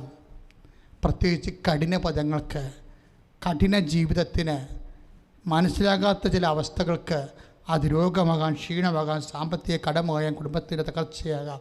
ഇങ്ങനെ കഠിന ജീവിതാനുഭവങ്ങളിലെ പോണ സഹോദരങ്ങൾ പ്രത്യേകം ശ്രദ്ധിക്കണം. ആ വിശ്വാസം കൊണ്ട് അത് വിരിക്കാൻ പറ്റത്തില്ല. ഓസ്ട്രിച്ച് ജഗ് പോലെ 44 ദിവസം വേണം.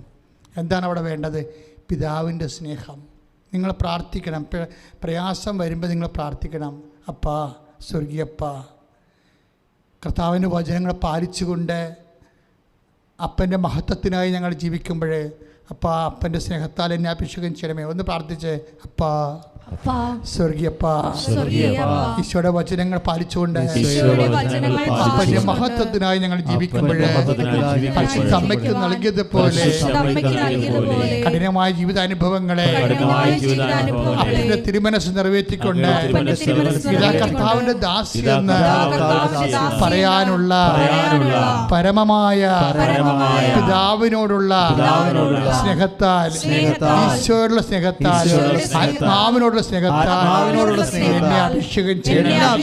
കഠിന ജീവിതാനുഭവങ്ങളെ അതിജീവിക്കുവാൻ ദൈവസ്നേഹത്താൽ, വിശ്വാസത്തെക്കാളുപരി ദൈവസ്നേഹത്താൽ പത്രോസിനെ പോലെ എന്നെയും എന്റെ കുടുംബത്തെയും ഇപ്പോഴഭിഷേകം ചെയ്യണം. ഇപ്പോഴഭിഷേകം ചെയ്യണം. ശ്രുതിക്കട്ടെ, ശ്രുതിക്കട്ടെ.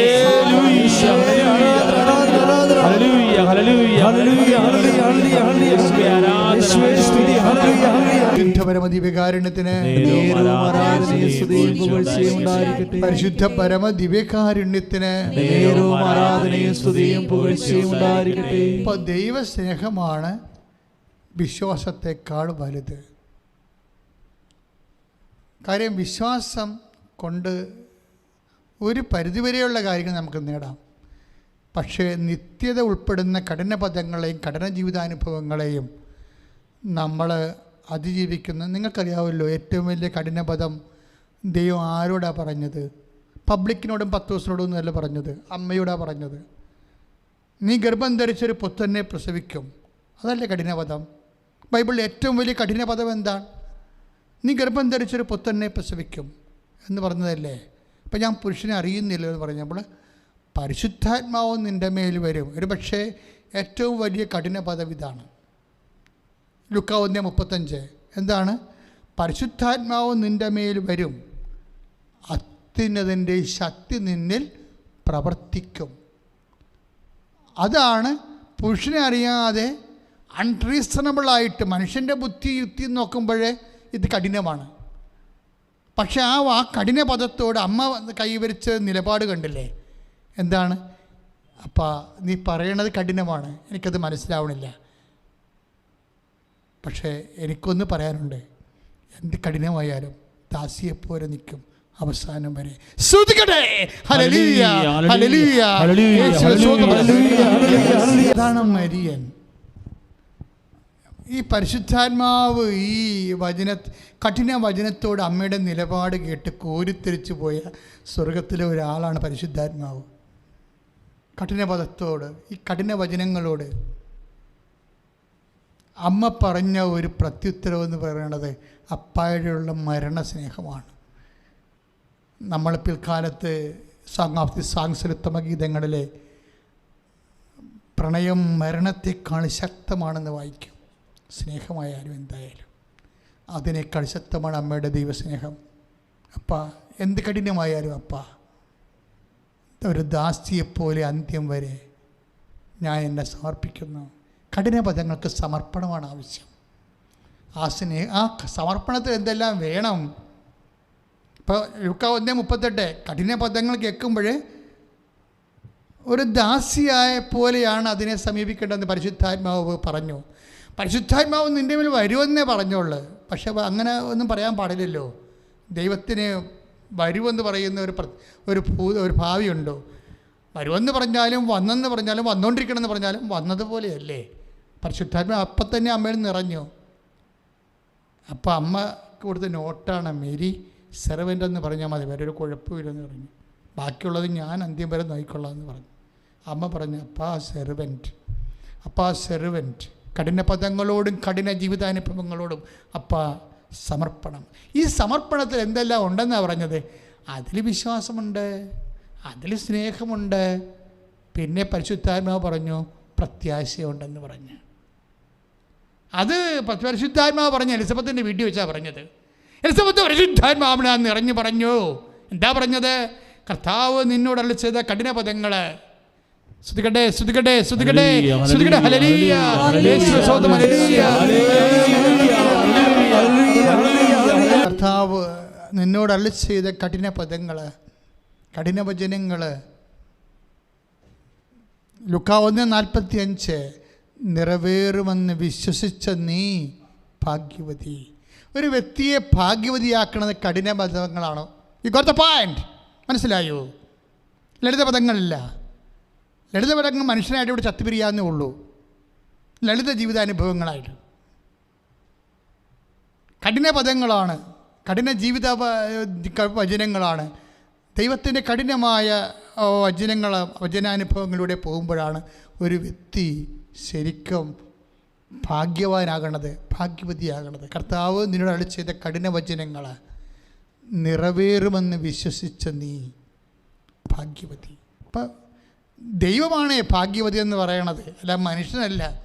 മനുഷ്യന്മാർ വരെ ഒരു മകൻ ജർമ്മനി, ഒരു മകൻ സ്വിറ്റ്സർലൻഡിൽ, ഒരു മകൻ MBBS എഴുതി ഡോക്ടർ, ഒരു ശാസ്ത്രജ്ഞൻ എന്നൊക്കെ പറയും. എന്തൊരു ഭാഗ്യവാനാണ് ഭാഗ്യവതി എന്ന്. ചാകാൻ നേരത്തൊരു മനുഷ്യനുണ്ടാകത്തില്ല. ഈ ലോകം പറയണതല്ല, ലോകം പറയണ ഭാഗ്യമൊന്നുമല്ല. അതൊക്കെ നിങ്ങൾക്ക് തോന്നണതാണ് അതൊക്കെ ഭാഗ്യമാണെന്ന്. അതൊക്കെ നിങ്ങൾക്ക് തെറ്റിദ്ധാരണയാണ്. ദൈവം പറയണം ഭാഗ്യവാനാണെന്ന്. ദൈവം ഭാഗ്യവാനാണെന്ന് പറയണ ആരോടാണ്? ലൂക്കാ 1:45 കർത്താവ് നിന്നോട് അരുളി ചെയ്ത കഠിന വചനങ്ങൾ അത് നിറവേറുമെന്ന് വിശ്വസിച്ചു. പ്രത്യാശയല്ലേ അപ്പ? വിശ്വാസമല്ലല്ലോ, ഭാവി സംഭവിക്കാൻ പോകുന്ന കാര്യങ്ങളല്ലേ. അത് വിശ്വസിച്ചു, അതുകൊണ്ട് നീ ഭാഗ്യവാൻ. അവിടെ എന്തൊക്കെ വന്നു?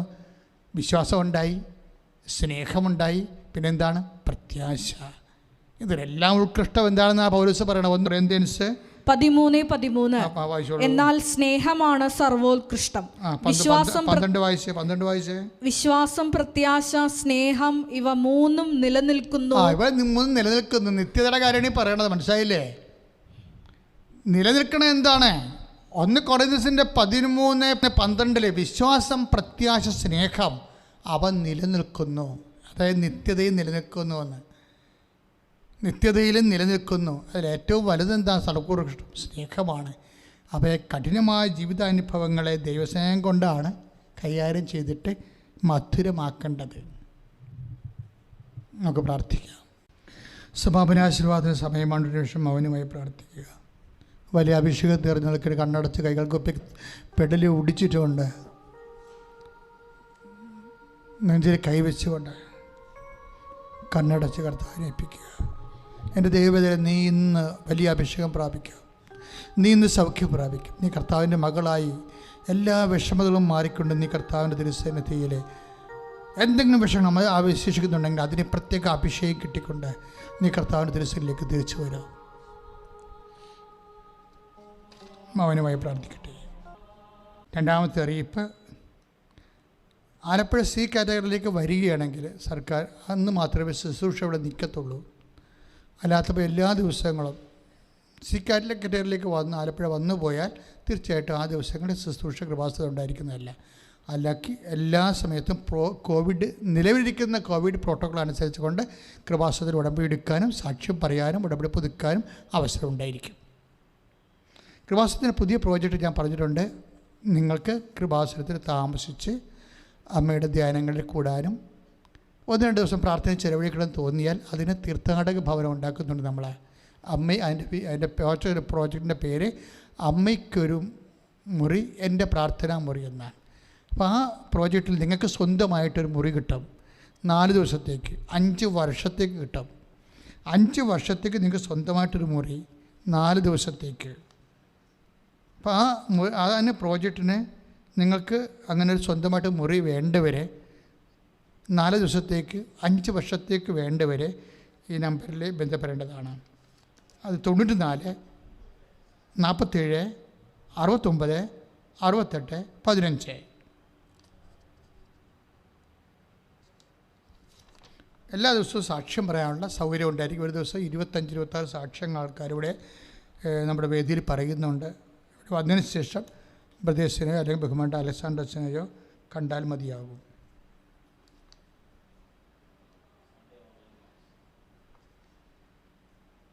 കൃപാസനത്തിൽ വരുന്നവരെ വാക്സിൻ ഡബിൾ ഡോസ് എടുത്തിട്ടുള്ളതോ RT-PCR നെഗറ്റീവ് സർട്ടിഫിക്കറ്റ് കാണിച്ചവരോ ആയിരിക്കണം. എല്ലാ സൺഡേയിലും 7 മണിക്ക് നമുക്ക് ഓൺലൈനിൽ പരിശുദ്ധ കുർബാന അർപ്പണം ഉണ്ടായിരിക്കും. ചിലപ്പോൾ ഒരു 10 മിനിറ്റൊക്കെ ചെയ്ത് ഈ ലൈനൊന്ന് ക്ലിയറായി വരാൻ സമയം എടുക്കുമ്പോൾ കറക്റ്റ് 7 മണിക്ക് നിങ്ങൾ വന്ന് നോക്കിയിട്ട് കണ്ടില്ലെന്ന് പറഞ്ഞ് പോകരുത്. വെയിറ്റ് ചെയ്യണം, പ്രാർത്ഥിച്ച് നോക്കുമ്പോൾ ഒരു 10 മിനിറ്റുള്ളത് ക്ലിയറായി കിട്ടും. ചിലപ്പോൾ 7 മണിക്ക് തന്നെ ശരിയായി കിട്ടും. ആദ്യമേ ലൈൻ കൊടുക്കുന്ന കാര്യമ്പോൾ അവർ ചിലപ്പം ടെക്നിക്കൽ പ്രോബ്ലംസ് ഉണ്ടാകും. അത് കഴിയുമ്പോൾ അത് ഓക്കെ ആവും. അപ്പോൾ അതുകൊണ്ട് എല്ലാ ഞായറാഴ്ചയും കുർബാന ഓൺലൈൻ ഉണ്ടായിരിക്കുന്നതാണ്. എൻ്റെ സഹോദരന് കൂടണം. പുതിയ ഉടമ്പടി എടുക്കുന്നതിനും പുതുക്കുന്നതിനും ഓരോ ഘട്ടവും 20 പേര് വീതമാണ് മുൻകൂർ ഇപ്പോൾ സ്വീകരിച്ചുകൊണ്ടിരിക്കുന്നത്. 20 പേരെന്ന് വെച്ച് കഴിഞ്ഞാൽ ഒരു ഹോൾ 20ആണ്. നമുക്ക് 5-6 ഹോളുണ്ട്. അപ്പോൾ വരുന്ന അനുസരിച്ചുകൊണ്ട് പ്രോട്ടോക്കോൾ അനുസരിച്ചുകൊണ്ട് നമ്മൾ അവരെ മാറ്റി സോഷ്യൽ ഡിസ്റ്റൻസ് കീപ്പ് ചെയ്ത് നിർത്തും. എന്നിട്ട് ഒരു ബാച്ച് പോകുമ്പോൾ അടുത്ത ബാച്ചിനെ എടുക്കും. അങ്ങനെ 20 പേരുടെ ഓരോ ബാച്ചാണ്. അപ്പോൾ 1 മണിക്കൂർ അല്ലെങ്കിൽ 1.25 മണിക്കൂറാണ് ഒരു ബാച്ച് പോണത്. അപ്പോൾ അടുത്ത ഉടനെ അത് കഴിയുമ്പോൾ അടുത്ത ബാച്ചിനെ എടുക്കും. അങ്ങനെ കോവിഡ് കറക്റ്റ് കീപ്പ് ചെയ്തുകൊണ്ടാണ് നമ്മൾ ഇപ്പോഴേ സോഷ്യൽ ഡിസ്റ്റൻസ് കീപ്പ് ചെയ്താണ് ആൾക്കാരെ എടുക്കുന്നത്. അങ്ങനെ രജിസ്റ്റർ ചെയ്യാൻ ഉടമ്പടിക്ക് രജിസ്റ്റർ ചെയ്യാൻ ആഗ്രഹിക്കുന്നവരെ ഈ നമ്പറിൽ വിളിക്കേണ്ടതാണ്. 81 38 04 51 98. രണ്ടാമത്തെ നമ്പർ 98 47 48 15 87. മൂന്നാമത്തെ നമ്പർ 90 74 68 45 74. ഈ 3 നമ്പറിലാണ് നിങ്ങൾ കോൺടാക്റ്റ് ചെയ്യേണ്ടത്. Praise the Lord. സമാപന ആശീർവാദം സ്വീകരിക്കാം. ദിവ്യകാരുണ്യ ഈശോ നമ്മളെ ആശീർവദിക്കാൻ പോകുന്നു. ഇരുകരങ്ങൾ ഉയർത്തിപ്പിടിച്ചുകൊണ്ട് അതിശക്തമായിട്ട് സ്തുതിക്കട്ടെ. ഇതാ ദിവ്യകാരുണ്യ ഈശോ നമ്മുടെ ഓരോരുത്തരുടെയും നിയോഗങ്ങൾ ഉടമ്പടിയിൽ നിങ്ങൾ സമർപ്പിച്ച് പ്രാർത്ഥിച്ചിട്ടുള്ളവർ, തീർത്ഥാടന ഉടമ്പടി എടുത്തിട്ടുള്ളവർ, ഓൺലൈൻ ഉടമ്പടി എടുത്തിട്ടുള്ളവർ, ലൈറ്റ് ക്യാൻഡിൽ പ്രയർ റിക്വസ്റ്റ് ഇട്ട് പ്രാർത്ഥിക്കുന്നവർ, തത്സമയ നിയോഗങ്ങൾ എല്ലാം ഓർത്ത് കരങ്ങൾ ഉയർത്തി അതിശക്തമായി സ്തുതിക്കട്ടെ. ഹല്ലേലൂയ ഹല്ലേലൂയ ഹല്ലേലൂയ ഹല്ലേലൂയ ഹല്ലേലൂയ ഹല്ലേലൂയ ഹല്ലേലൂയ ഹല്ലേലൂയ. ഈശോയെ ആരാധന. ഹല്ലേലൂയ ഹല്ലേലൂയ. കർത്താവേ, ഞങ്ങളെ അങ്ങ് സ്പർശിക്കുന്നതിനെ ഓർത്ത് നന്ദി പറയുന്ന കർത്താവേ. കർത്താവേ, തീരാ രോഗികളെ അങ്ങ് സുഖപ്പെടുത്തുന്ന നന്ദി പറയുന്ന കർത്താവേ. കർത്താവിന്റെ സാന്നിധ്യം വെളിപ്പെടുത്തുന്ന നന്ദി പറയുന്ന കർത്താവേ. കർത്താവേ, അങ്ങ് കൃപ ചൊരിയുന്നതിന് നന്ദി പറയുന്ന കർത്താവേ.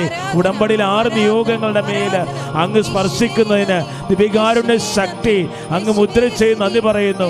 അന്ന് കർത്താവേ, പരിശുദ്ധ അമ്മയുടെ പ്രത്യക്ഷീകരണം തിരുസഭ വിവേചന അധികാരത്തോടുകൂടി കർത്താവെ ഏറ്റെടുക്കുവാനും അമ്മയുടെ ഭക്തി ലോകം മുഴുവനും പ്രചരിക്കപ്പെടാൻ കൃപ ചൊരിയണമേ.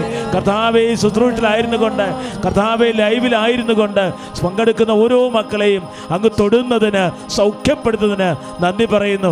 ഹല്ലേലൂയ ഹല്ലേലൂയ ഹല്ലേലൂയ. ശിരസ് നമിച്ച് ദിവ്യകാരുണ്യമേ എന്നുമെന്നും അങ്ങേക്കാരാധന. പരിശുദ്ധ പരമമാ ദിവ്യകാരുണ്യമേ എന്നുമെന്നും അങ്ങേക്കാരാധന. പരിശുദ്ധ പരമമാ ദിവ്യകാരുണ്യമേ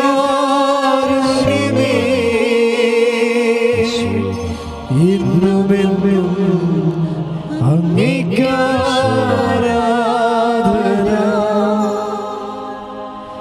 കൃപാസനം പ്രതിഷ്ഠീകരണ മധ്യസ്ഥ പ്രാർത്ഥന ഏറ്റുചൊല്ലാം.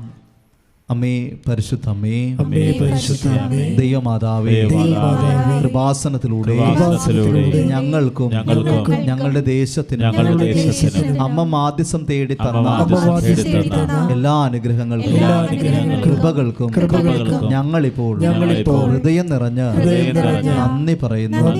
സ്തുതിച്ച് പ്രാർത്ഥിക്കാം.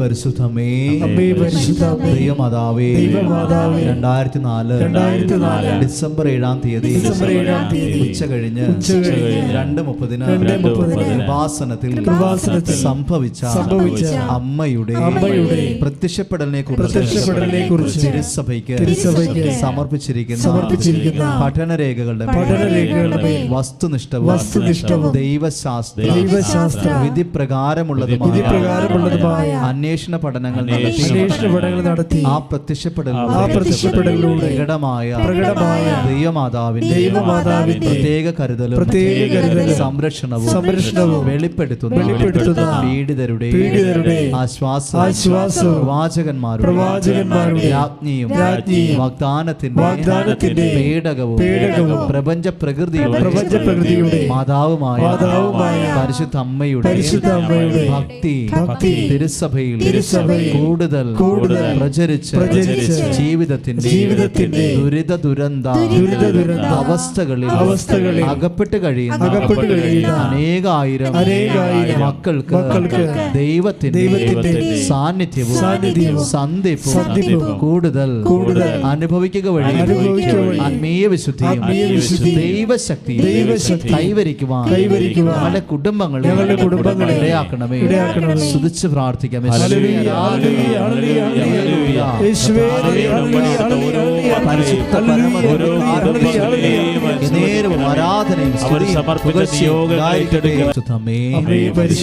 ഭൂസ്വർലോകങ്ങളുടെ രാജ്ഞിയായ അങ്ങേക്ക് ഭൗമ സംരക്ഷണത്തിന് പ്രപഞ്ച പ്രകൃതിയെ തന്നെ തിരുസഭ പ്രതിഷ്ഠിക്കുവാൻ ഈ പ്രത്യക്ഷീകരണം വഴി ഇടയാക്കണമേ. പരിശുദ്ധമേ, ജപമാല മാതാവേ, സകല കൃപാസന പ്രാർത്ഥനകളോടും ചേർത്ത് ഞങ്ങളിപ്പോൾ പ്രാർത്ഥിക്കുന്ന ഈ കുടുംബത്തിന്റെ പ്രത്യേക നിയോഗം പ്രാർത്ഥിക്കാം.